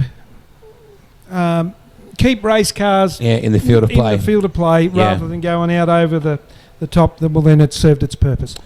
Speedcar racing is without a doubt one of the most volatile forms of all dirt track racing, and the only thing that really circumcedes that is non-wing sprint cars in the States, because you just have that momentum flip where the things just build up speed as they start to flip. And you know what? It's going to strange thing to say this, but he didn't barrel roll. It kind of rolled forward, and when they barrel roll, that's when you have that really violent, like a washing machine effect. So I'm not going to say it's a good way to flip, but it's better than the 15 There are worse barrel ways rolls. to do it. Yeah, exactly. for sure. Yellow lights coming back on as we set to continue this Speedway Australia B main. Man, look at the little guy down on the grass here. He's fully race suited up. Oh, he's ready to go. He's good to go. Got a tear off. His sister's got the tear off for him. Good on him. He's got no helmet, but he's got a tear off. Remember collecting those as a kid? Oh, 100%. I still have a couple signed ones. You know what the funny thing is, that you and I are you're a lot younger than me, but I'm not quite old enough to remember when they used to collect the gas goggles. Remember that? Yes. Yes. That's when it was like no cages on speed car stuff. So Boy, Mike, those guys are crazy. We still have my grandfather's goggles Oh, from when he wow. ran at Ascot, yeah. I like the It's, way he just casually says when he ran at Ascot. I know. Well, You you know, should mention that. Fat Rat loves mentioning that he went to Ascot. Yeah. If anybody doesn't know Fat Rat, you got to go down to the Pierce Pit and meet him. That is what we like to call from the States a cultural experience. Oh, yes. Ratty's been a cultural experience his whole life. Very, very talented photographer. He is. Like outstanding. He doesn't shoot at all anymore, but some of his stuff Very was amazing. talented writer, too. Yep. Time to go. Hopefully our lights will go out here shortly. Thank you, Mr. Anderson. Mr. Anderson. As he moves off the circuit, lights are out. 11 to go. Thank goodness Caleb is okay. That's all we care about. So set to go here at HP Stock Feed, Simpson Speedway. Up the hill we go.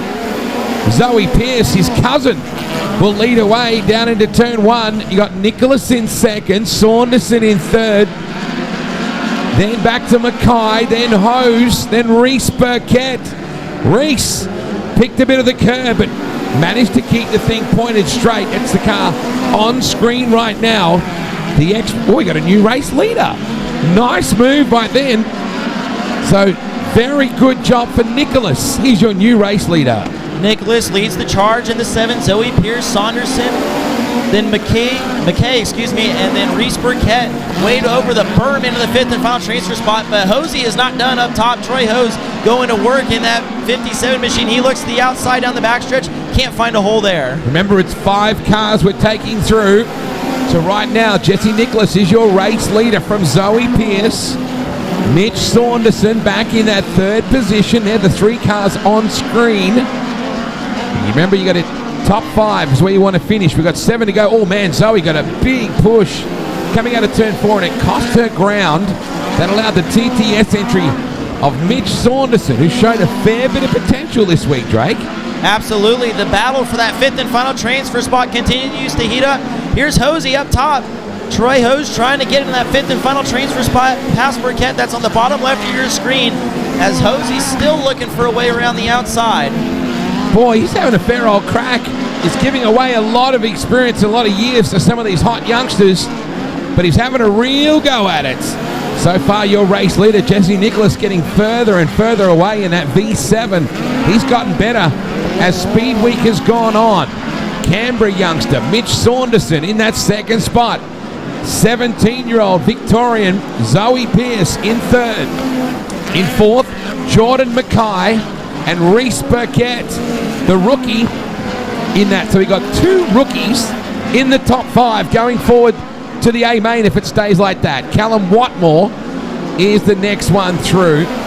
And we're spreading out with 4 to make that 3 laps to go. Callum Watmore is closing in really quick on Reese Burkett. He's the only driver on the high side of the speedway as they race back in the 5th spot.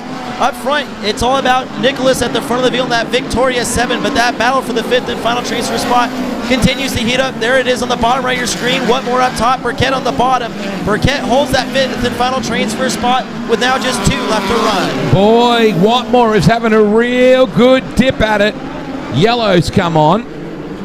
Troy Hose on the inside of turn number 4. Man, he spun into the little semi-Bermuda triangle down there.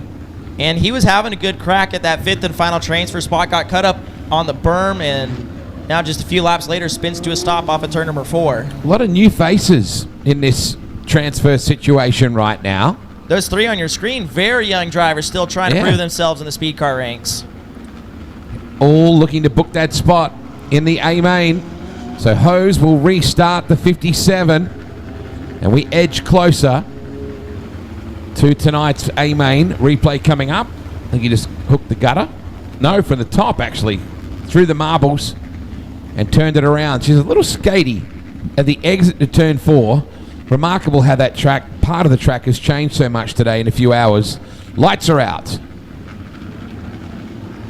Nicholas to lead away in the 7. Saunderson in that 2nd spot. Pierce in 3rd. Mackay and Burkett. Watmore trying to give it what for and get up into that top 5. Everybody down low except for Cal Watmore. Can he get some momentum around the top with 1.5 to go? 3 and 4. Watmore still trying to make some headway on the top as they turn for the white flag. Watmore looks high, still can't get alongside Burkett as Nicholas leads him down through turns 1 and 2 for the final time. He bobbles up the racetrack, but will hold the lead up the back straightaway. Is he going to break Reese Burkett's heart here? Is he going to go to the top? No, he goes back to the middle. Your winner. Good job. Checkered flag is out. Nicholas will score the win in the V7 and lock in to tonight's A main. Likewise, Mitch Saunderson, well done. The teenager out of the ACT, the teenager out of Victoria. Zoe Pierce, good job in 3rd. Jordan Mackay is 4th, and Reese Burkett squeaks in with that final transfer spot. Jesse Nicholas, Mitch Saunderson, Zoe Pierce, Jordan Mackay, and Reese Burkett. That is the B main for the Speedcars. We'll be back soon with tonight's A main. All right, let's push along and get things happening, and hopefully we'll get our next couple of events through. We've got our wingless B-main. Look at the flies. We're looking at the vision of... It was Max Owen and Timmy Rankin got the win. Wade Orange, Drake York upstairs, I believe you guys are. I believe you're right, Wheelman. 30 laps on the board. Well done to all the Formula 500 Speed Week teams. You know, Sprint Car Speed Week, Speedcar Speed Week, yeah, tough. Nowhere near as tough as Formula 500 Speed Week. Those guys go on no sleep for a lot longer than we do. So well done to all of the teams, the administrators, the promoters of all the rounds. And I think we only lost Avalon, didn't we? Was it Avalon we only lost for the rain out? So well done to all teams that completed it. Let's move our attention right now to the 2023-2024 Victorian Speedcar Championship, an event that is steeped in tradition, and we're also going to crown a brand new, inaugural really, Energy Hire WA Pro Speedcar Speed Week presented by Empire Graphics. And your front row is going to see the V97 of Caden Brown alongside the WA52. What not bad result for a rookie, Drake, in Cody Nash alongside him on the outside front row. On the inside of row number 2 in the Victoria 39, coming in tonight, second in points. That is Nick Parker. To his outside, that is the South Australia 57 of Robert Hurd. Hurdy starting on the outside, which might not suit him as much. Now we're going to slide the rows up because there's no Luke Storer, unfortunately. They had issues with the car. So the N42 of Nathan Smee will slide up into position 5 alongside the V12 of Justin McMinn out of 6. So now that will slide up Jay Watt in the number 11 machine to his outside. In the New South Wales 97, that will be former Victorian Speedcar champion Matt Jackson. The V3 of Dylan Chand has been under the radar tonight, doing an excellent job. Held out Caden Brown for quite some time earlier tonight. He will now slide up into position number 8 in that V3. And right alongside him, in fact, it'll be 9, I should say. And then right alongside him will be the South Australia 6 of Jack McCarthy, who has out-qualified his teammate. Then moving back, we have the Victoria 3 of Dylan the South Australia 6E. We're sliding a lot of numbers here, yes. Wade. And the V17 of Matty Radicic will line up in that spot in position number 14. So we'll go up to the N32 of Daniel Patterson, who lines up beside Luke Redpath in the T10. And then we start to look towards our B-main transferees. Jesse Nicholas in the V7. Mitch Saunderson in the ACT3. Zoe Pierce in the V15. The N41 of Jordan Mackay. And the N36 of Reese Burkett. You know what was really cool? Caleb Mills is okay. He's certainly very sore and he's a little bit away with the fairies, as you would expect, but so many teams came down to check on him and the car. I think that was a big thing. You know, Mark Brown was one of the first people to start helping strip that car, and his boys on the front row in this A-main. That just shows you something about the community. Ladies and gentlemen, boys and girls, would you do me a favor and get your iPhone lights out? We're about to go 4 wide here for tonight's 30-lap A-main. So wherever you are on the hill, if you wouldn't mind getting your lights up a little bit for us as we prepare to go to war. More than 2 tribes. All right, we're just going to rip from the double conga line of menace. Wade, we talk about a race steeped in tradition. Just for comparison, while we talk about this being the second oldest midget race in the world, the first Turkey Night was ran on November 22nd, which was Thanksgiving Day. In 1934, the Victorian title, December 15th, 1934. One of the oldest events you'll ever see. Wade, pace truck in the infield, lights are out around the Simpson Speedway. Green flag is up at H3 Stock Feeds Simpson Speedway. Caden Brown and Cody Nash, Nick Parker and Robert Hurd, Nathan Smee and Justin McMinn. Let's get dirty for 30. A-main is green. On the break into turn number 1, it's going to be the V97 of Brown up to the high side. Nick Parker, remember those top two in the points coming in the night. They're almost side by side off the corner as here comes Cody Nash for a second and a 3. Justin McMinn running the top, doing a nice job. Boy, Nash dropped back to 4th. Here comes Nathan Smee. Brown is upstairs. We got trouble in turn 1. And we got a car upside down. It's one of the 6 cars. And unfortunately, he got into the wall. And then there was contact. Zoe Pierce was in there. Redpath has substantial damage to the T10 right rear corner. I think that's Cody Nash as well in that situation. So we'll just look around to see. I think it's Caleb Curry in the 6E. They're going to gently put that car back on its wheels. Crash Crew doing a nice job. Well done, team, to put that down gently. I think it was Caleb that actually got backed into the wall a little bit. But then when you look at it, where Cody is caught up in all of this, that will tell an interesting story. I'm sure that we'll have a replay soon from Tyler Barton, but we'll wait, obviously, to make sure everybody is clear down at the scene. Luke Redpath is out of the number 10 entry. That's a shame, Wade. He had such a good week going, and this is really the first night that engine has ran up to full song for the Tasmania 10, and currently, as it sits right now, top 10 in Energy Hire WA Pro Speedcar Week points coming into the feature event, so that might put a damper on his points run. We'll see who else is tied up in that incident. I know that Zoe Pierce was in there late in that Lucas Oil's number 15 car. Formula 500's clearing out of the way. So ripper start from Caden Brown. No real surprises there. He'll look to try and grab this race by the scruff of the neck and get away to an early advantage. Robert Hurd was the surprise packet of last night. Really got rolling in that Moore Plant Hire SA57. And we'll see when we come back to... There's a shot on screen. So Zoe, just saw Luke Redpath just in there chatting. He's just making sure that Zoe's car is okay. That's another thing I love about this sport. So there is Luke Redpath, one of the rivals of Zoe, leaning in, having a chat with her just to make sure that everything is okay with her car. And sometimes that's just that little voice of reason that you need in your ear too when you're not sure if the car's okay.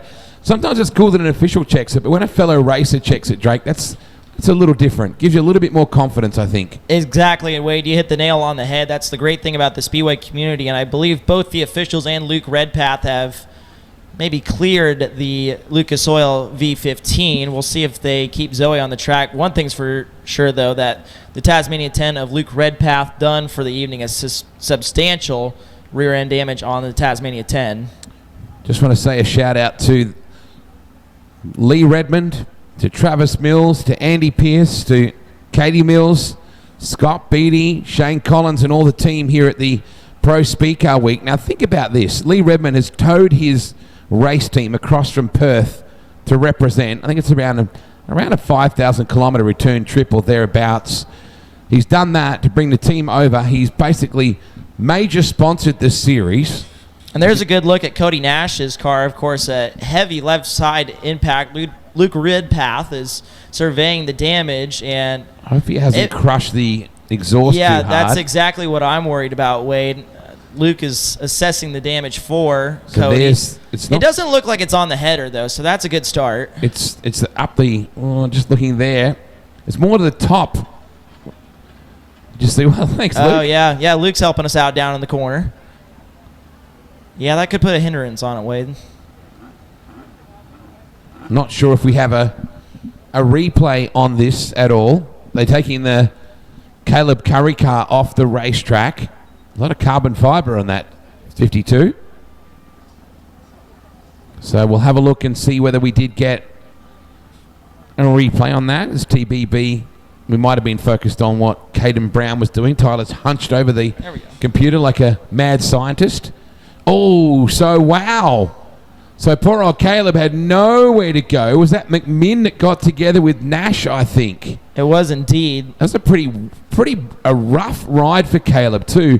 So here's the contact here. Cody gets a little sideways right there, and McMinn into the side of him. McMinn able to drive over the front and get it away, and Caleb Curry just nowhere to go. He was full commit. Right here's where the rear end gets damaged instantly. Yeah, Redpath copped the brunt of that as well. Zoe Pierce was another car that had absolutely nowhere to go in that accident. One more time, look at Nash a little bit sideways in the corner, a little bit more than McMinn was probably anticipating, and Caleb Curry, Zoe Pierce, and Luke Redpath, innocent bystanders of that one. Boy, that's such a shame too. That two-car team has been a massive effort to put those two cars on the road. The Hardwire Motorsport team. You see Luke Redpath going over and surveying the damage on the 10 as we take a look at Zoe Pierce, Cardwell's, and Lucas Oil. Her mum and dad both work for Lucas Oil Australia. Parent company is actually in New Zealand, Rolf and the family. And things look to be thumbs up from Zoe. Her little brother's is a classic, isn't he? He's interesting. He's got... Is he on Twitch? Is that what he's always playing on? Maybe. He's got a Nintendo Switch. There you go. See, I saw Reggie out there with I appreciate that. Pop culture. And he doesn't get off it, I know that much. Yeah, it looks like the damage was a little too much for Cody Nash in a tough week. And the Energy Higher WA Pro Speed Car week comes to an end for the Western Australia 52. As a couple more cars make their way infield. Caleb Curry's one of them. Yeah, I'm just wondering whether it's somebody who is just receiving a bit of medical treatment. Boy, it's been a brutal night tonight for that stuff. So somebody just receiving some treatment down there in turn one. I'm not sure if it's Caleb or if it's Cody. I think it's Caleb. I think Cody's still in the 52. It was a jarring wreck for Caleb. Sort of bounced awkwardly and then got struck by a couple of cars. Boy, it's been a tough night at the office. Medical team have been way too busy for our liking. This will be an update that I need. Thank you, Cara. So Caleb Curry getting some treatment. Please put your hands together for New Zealand and Caleb Curry as he gets some treatment with our first aid officials. And that was he was an innocent bystander in that situation. The wreck happened in front of him and he just had nowhere to go. And that's one of the fastest parts of the racetrack where he came into that turn as well. Fully committed.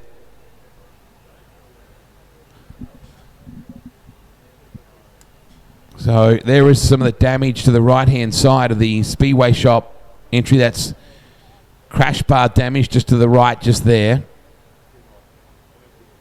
We'll take a bit of a look around the car. We can thank some of the partners that are on board with this. Pico's photos down the bottom there. Speedwayshop.com. Look at how the right rear radius rod is broke off. If we could go back to that just a touch. Yeah, right there. Look at the radius rod and how far it is snapped actually off the race car. You can kind of see where that mount is. Right there, yes, right above the O in shop.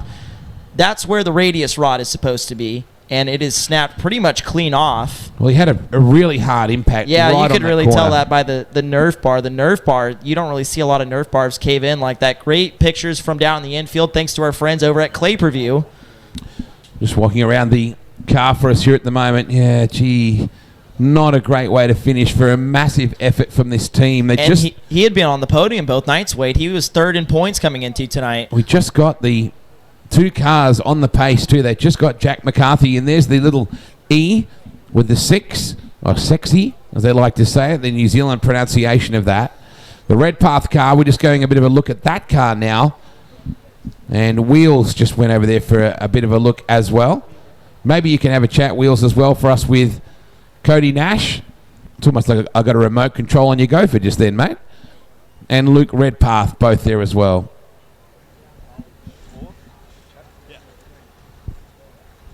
Yeah, thanks, Wade. Just down here with Cody Nash. Cody, talk us through what happened there. Not too sure. Car come up with the inside of me and just right over my left and spun me around straight away. So unfortunate for the guys to get taken. I don't know what car it was, but we're on lap 2 and drove in the side of me. So sorry for these guys. Hope Caleb's right too. That was a nasty hit. We never want to see cars get hit after they flipped upside down. But it's a bummer way to finish, but super happy with how the Speed Week ran. Thanks to the crowd and all the fans. It's been a pleasure to come over here, and we'll definitely be back soon again. Awesome, mate. Thanks for joining us. While we're here, we'll grab Luke Redpath as well. Luke, I guess you sort of come in, nowhere to go on that one. No, I thought I was going to clear it, but then Caleb's car fell over in front of me, and just right rear, I think, to the top of the cage, which isn't nice. Just just knocked the rear end clean out of my car, so that'll end our 3 races here. And I've had a fantastic time, and I thank everyone that's put on this show. And if they can get it going again, we'll be back. Much damage to your race car looking at it quickly? Yeah, the whole rear end's gone. Oh, there we go. Unlucky, mate, but thanks for joining us for the Speed Week. Yeah, and I'd just like to thank everyone at home that's supporting me. Heaps of tributes coming through, and all the Dad and Kim, and especially Brock, for setting up this car for the last 3 nights. We couldn't have done it without them, and we'll roll on to the next one. And Brett, can you just ask him, is it true he's got a hat model deal now? If Lockdown have signed him into a hat model deal? Have you got Lockdown of a hat model deal? I'm not sure. There's no service here, so I haven't seen my phone for like 6 hours. I tested the waterproof capacity of the Lockdown hat yesterday at Portland, Brett. That's what we were on about just then. I poured some water over the waterproof design for Ryan McNamara with Lockdown, and Ryan commented that he's now an influencer and there's a care package on the way. And that's not fair, because Luke had no idea what I was doing. He was just lucky. He was in the right place at the right time. Sometimes anyway, that's all it takes. Yeah, you're right. Better to be good to be good, better to be lucky. So, back to a restart. 29 to go. Let's hope that Caleb is not too sore after all this. And our shout out to all of the Hardwire team for doing such an amazing job throughout this week. So we fire everybody back up. There is Justin McMinn in that 12 car that was caught up with Cody Nash. Justin was very handy in compact speed cars and has made the transition. It's almost like a 3/4 midget kind of thing with compacts, that where I would compare the difference between our what we call compact speed cars and the fully blown deal you see out there. Boy, they're lined up nice and quick. I think we're going to go next time by. It'll be Brown from Parker. That'll be an interesting shootout in itself. Nathan Smee, Robert Hurd. Then you go back to Jay Waugh. Then Jack McCarthy, Matt Jackson. I've got to say, Matt has just struggled. I know he's still been fast, but he just hasn't had the good luck, and sometimes that takes luck as well. But Matt is without a doubt one of the best speed car drivers in the Southern Hemisphere, and he really hasn't had the results that I think the team was hoping for. Waiting to go. 1 lap in the books, Wade. 29 long ones to go here in this year's running of the Victorian Speed Car Grand Prix. Caden Brown looking for what would be a big win. Of course, only 2 former winners in the field tonight. Caden Brown trying to add his name to the list of drivers who have won the 2nd oldest speed car race in the world. And his dad is a multiple winner of as well, so it will certainly be a special moment. Here we go, down the hill and up the hill, all in one quick move. Down to the bottom goes Nathan Smee. Robert Hurd upstairs is a complete opposite to how we ran last night. Brown, look at Smee to the bottom. He's a very clever racer, Nathan. Off the pedal, keeping the car settled, trying to water divine the moisture. Down low, Hurd upstairs. Waugh down low, so is McCarthy. Jackson working the top, and Dylan Gent, who's done a nice job as well. Here come your leaders. 27 to go for Caden Brown. Everybody upstairs. Caden Brown, large and in charge of this one. Of course, your top 2 in Energy Higher WA Pro Speed Car points. Run 1 and 2. As now Nathan Smee has ditched his efforts on the bottom. He's shifted his focus to the high side, as that seems to be the place to go around. Wade, a little bit of water applied to both ends of the speedway before tonight's 30-lap feature, certainly coming into play early. Jay Waugh trying to run the lower groove on Robert Hurd, as we see Parker upstairs in the immaculate Beretta. Matt Jackson too is banging down the boards in at 97, just trying to get a run. The battle is on for about 5th place right now, Tyler. You got Jay Waugh working the lower groove, and you got Robert Hurd with him as they go into 3 on the bottom. Matt Jackson all the way upstairs out of turn number 4. See if we can go back and look at some of the battles, Tyler. That is Nathan Smee, but he's on his own. If you go back behind, there's 4 of them in this battle in turn 3. Waugh, Hurd through the middle, Jackson on the bottom. That's the battle you want right there. 23 to run. And we got 4 of them in it. This is a tasty battle right here. Oh, that got close right there. There was contact between Hurd and Jackson. Hurd loses a couple spots. Now move Matt Jackson up into the 5th spot. The New South Wales 97 made contact with the South Australia 57, and that definitely hurt Robert Hurd. Hurd now slides back to the 7th spot, and now he's trying to find something on the bottom groove of the Speedway. But Jay Ward, who's had a bit of an up and down Energy Higher WA Pro Speed Car week, now finds himself running in the top 5 in the finale. But he's got Matt Jackson, who's a former winner, hot on his heels. Jackson dives low, tries to stick the bottom, can't make a run there as Ward pulls away in that 4th spot off of turn number 2. A lot of traffic now for Caden Brown to deal with. Brown working the back straight away. He's got 6 or 7 cars to deal with. He's right up on the wall coming out of turn 4. Caden Brown in behind Reese Burkett. That'll be the first one he'll pick off. He runs the top beautifully. Tyler worked the back straight. Brown into turn 3.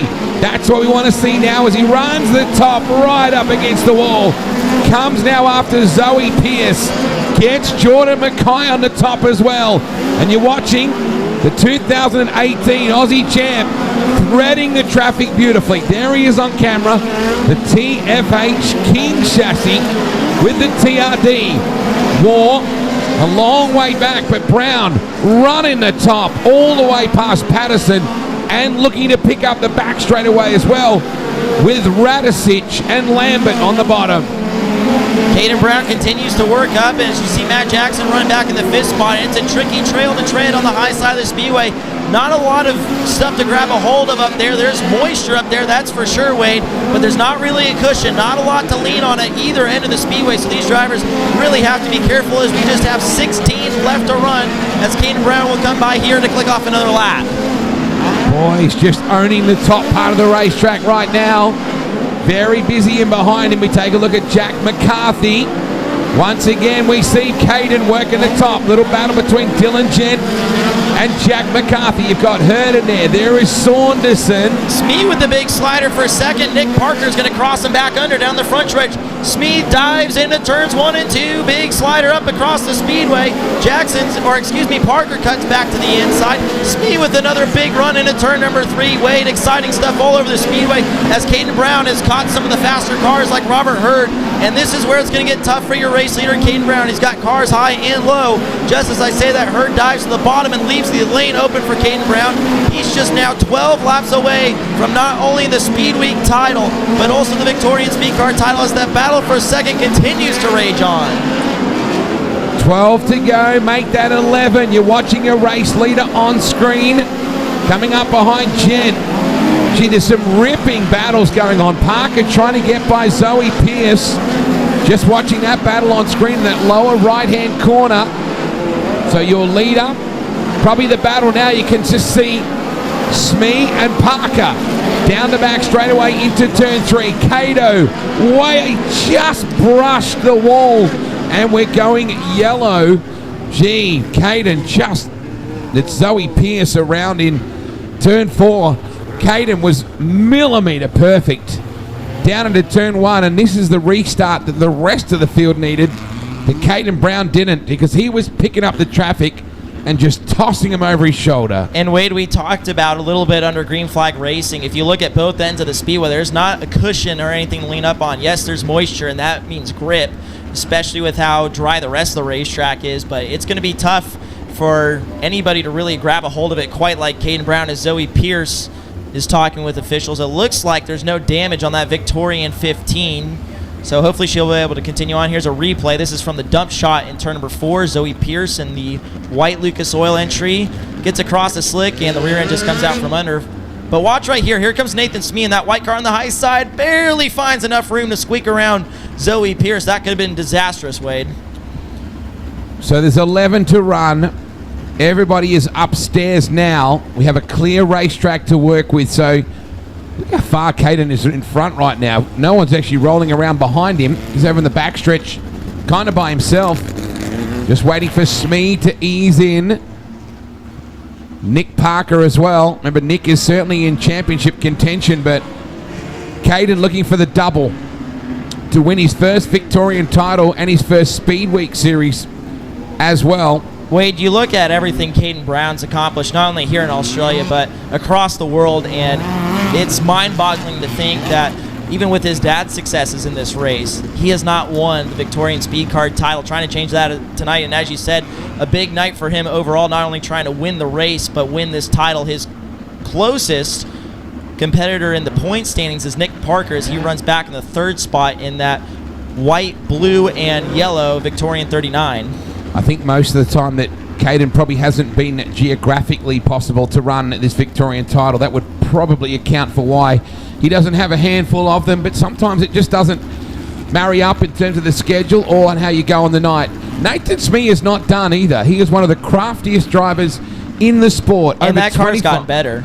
Over 25 years in the game, running speed cars, running leader cars, running sprint cars, even late models as well. So he's got plenty of experience. Down the hill to run up the hill. That is the unique situation at Simpson. Everybody upstairs. Who's going to the bottom? Matt Jackson trying to mix it up. He's also got Jack McCarthy there with him and Mitch Saunderson as well. This kid is really getting to grips with speed cars. McCarthy kind of shuffles him out of the way, squeezes through on Matt Jackson. Look at Jack McCarthy now. So Caden is cleared out. Tyler, we're trying to look back to about 6th place right now. You got Matt Jackson, Jack McCarthy, Dylan Gent, Mitch Saunderson. Then you've got Jesse Nicholas. Then you got Robert Hurd and also Justin McMinn. So there's a big battle pack. Man, there's about 8 cars in it in that battle for 6th place. This time at the stripe, 8 to run for Caden Brown in a picture-perfect run. In just a couple laps we've had under green, a 2.7-second advantage, and it's continuing to grow as now Brown will see 7 laps to go. That TFH higher Victorian 97 and trying to collect the Victorian Speed Car title and the Pro Speed Car Week title. Large and in charge. Wade that time up to 3.2 seconds his advantage. Jay War is starting to come on. Tyler, change the shot. We need to look at some battles here. It's all a little bit one-way traffic out in front, but look right now, you've got Jay War on the bottom working to get by Parker. Jay War, the expatriate Kiwi, beautiful slide job, starting to really get running as well. Parker trying to hold sway. Smee upstairs. Look at Jay War. He's really got some groove down low in that all-trans entry. Caden is almost half a lap in front right now. Simply unbelievable. But yes, Wade, one of the best battles on the racetrack is for that 3rd spot, making the 2nd spot between Smee, Parker, and War. Parker's been trying some different lines. He's bombed it through the slig a couple of times. He slid up to the curb, and now he's running much lower, trying to find a better line as there's still crazy racing throughout the field. We don't know where to look. Wade, there's so much good action. Saunderson is up behind her. We just saw McCarthy put a big slide bomber in. Dylan Gent, how solid for this young man right now. He's doing a fantastic job. Back in that 4th position, Matt Jackson. He and McCarthy are going after it. Again, we're watching Caden Brown out of turn 4. McCarthy on the inside of Gent trying to come back. Jackson's got clear. War on the bottom side with Parker. 1.5 laps to go. Now 1 to go for Caden Brown. War trying to come back again. Now he gets Smee. Boy, Jay War, and we go yellow. Multiple car catch up in turn 4. Robert Hurd in there as well. Mitch Saunderson. Boy, Jay War is on rails. Jay War has found something late here. Big question is, can he close in on Caden Brown? And Wade, get this, that last lap he ran his personal best of the race at a 15.834. But also you got to look at where Caden Brown's been running. He's his best lap is a 15.403 set on lap 5. But Jay War, lap 28, his personal best of the race. Does he have something? That's the big question. Caden Brown's been unbeatable from the drop of the green, though, as we watch Robert Hurd, Dylan Gent, and Mitch Saunderson. And Wade, you mentioned Mitch Saunderson coming to grips really fast with these speed cars. I think tonight's about his 4th race in a speed car. He's been making shows. Unfortunately, had a bit of a bad night down at Murray Bridge where he went upside down about midway through the feature and a flat left rear for the South Australia 57 Robert Hurd. Tough break for him. He won his 2nd heat race tonight and a strong podium run last night, and unfortunately it's not going to be the end of his Pro Speed Car Week that he was hoping for, as he's going to go off on the skid steer. Dylan Gent was really motoring. That's the best result I've seen from Dylan in some time. And they've been plagued with issues lately, Wade. Right before Pro Speed Car Week at Borderline, he was having a good run. Mechanical issues got him there, and it seems like every night it's been something that's happening. Tough break for that number 4 Composites car to have a good run going tonight and then go south just in the final few laps. But Wade, this could change everything. I'm not sure if anybody's got anything for Caden, but Jay War's about to have a look. But Smee will get the spot back. It just happened on that critical changeover on the transponder. Back in the day, the old hand scorers would have been madly scribbling down with the biro to see where they picked up. But transponders have really clarified that. So on the overlap, I think that's where you're going to see Smee back in that number 2 spot. War in 3rd. Parker in 4th. Matt Jackson has showed glimpses of speed in that 97. Jack McCarthy's been all up and about in that Speedway shop, number 6. Here's a Clay Preview replay of off at turn number 4. So it's going to be back in the frame pretty soon here. So Robert Hurd goes in that green and black car and just tags the curb on the infield and collects Dylan Gent, Mitch Saunderson. Wrong place, wrong time for those drivers. But Wade, one thing that strikes me about Jay War, he's been on the bottom. Caden Brown and Smee have been on the top. And it's starting to get pretty dark down there on the bottom also. So there could be some added grip there. But this is kind of a scenario we had last night with Robert Hurd where he was charging late and then he kind of showed everybody his hand on the bottom and then the yellow came out and the crews were able to communicate to the drivers at the front to get down. So, but if I'm Caden Brown right now, it's awfully hard to get off the top. He's been so dominant up there. Wade, lights are out. Who's going to be our Victorian Speed Car champion? He would be watching for Dad Mark. He'd be pointing to his head or pointing to his butt. And I reckon he's pointing to his head to stay upstairs. 2 laps remaining at HB Stock Feed Simpson Speedway. Caden Brown looking to wrap up a Victorian title and the Pro Speed Car Week all in one. What a rocket ship. Right on the wall. Supreme confidence. The TFH entry. Jay War got by the 42 of Smee. Parker in that 4th spot. Jackson in 5th. Ladies and gentlemen, put your hands together. Caden Brown. Superb drive. Jay War. Best drive of his for the week. Nathan Smee will collect 3rd. 4th will be Nick Parker. Come on, put your hands together, Simpson. Caden Brown wins his first Victorian Speed Car title and picks up the Energy Hire WA Pro Speed Car Week presented by Empire Graphics. There's your results. Brown from War. Tremendous job from Jay. Nathan Smee, 3rd with him. Nick Parker was in 4th. As Nick rolls up and cruises by the TFH car. Boy, he's really in a zone right now. Trading his time between speed cars and sprint cars. Driving for the Dixon team as well. And he brings the TFH car down towards victory lane. And boy, that was a solid drive. Gotta say, I'm thrilled for Jay War. They get the confetti gun ready for Cato to stand up on the roll cage of that King chassis. You can bet that Mr. Inslee will have an image of that on the Instagram page. So Caden is about to climb out. They'll get the confetti cannon ready. He'll get his feet up on the cage. Come on, Simpson.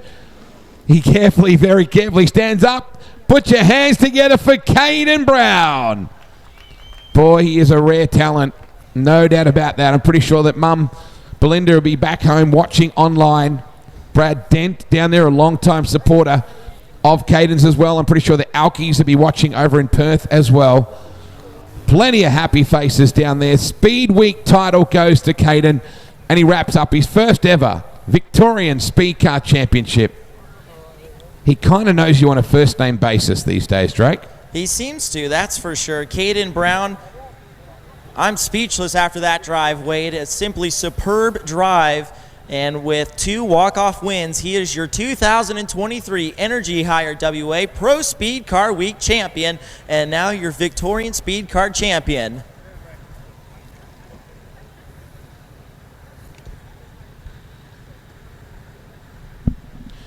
Couple of photo opportunities down there as well. Jay War climbing out.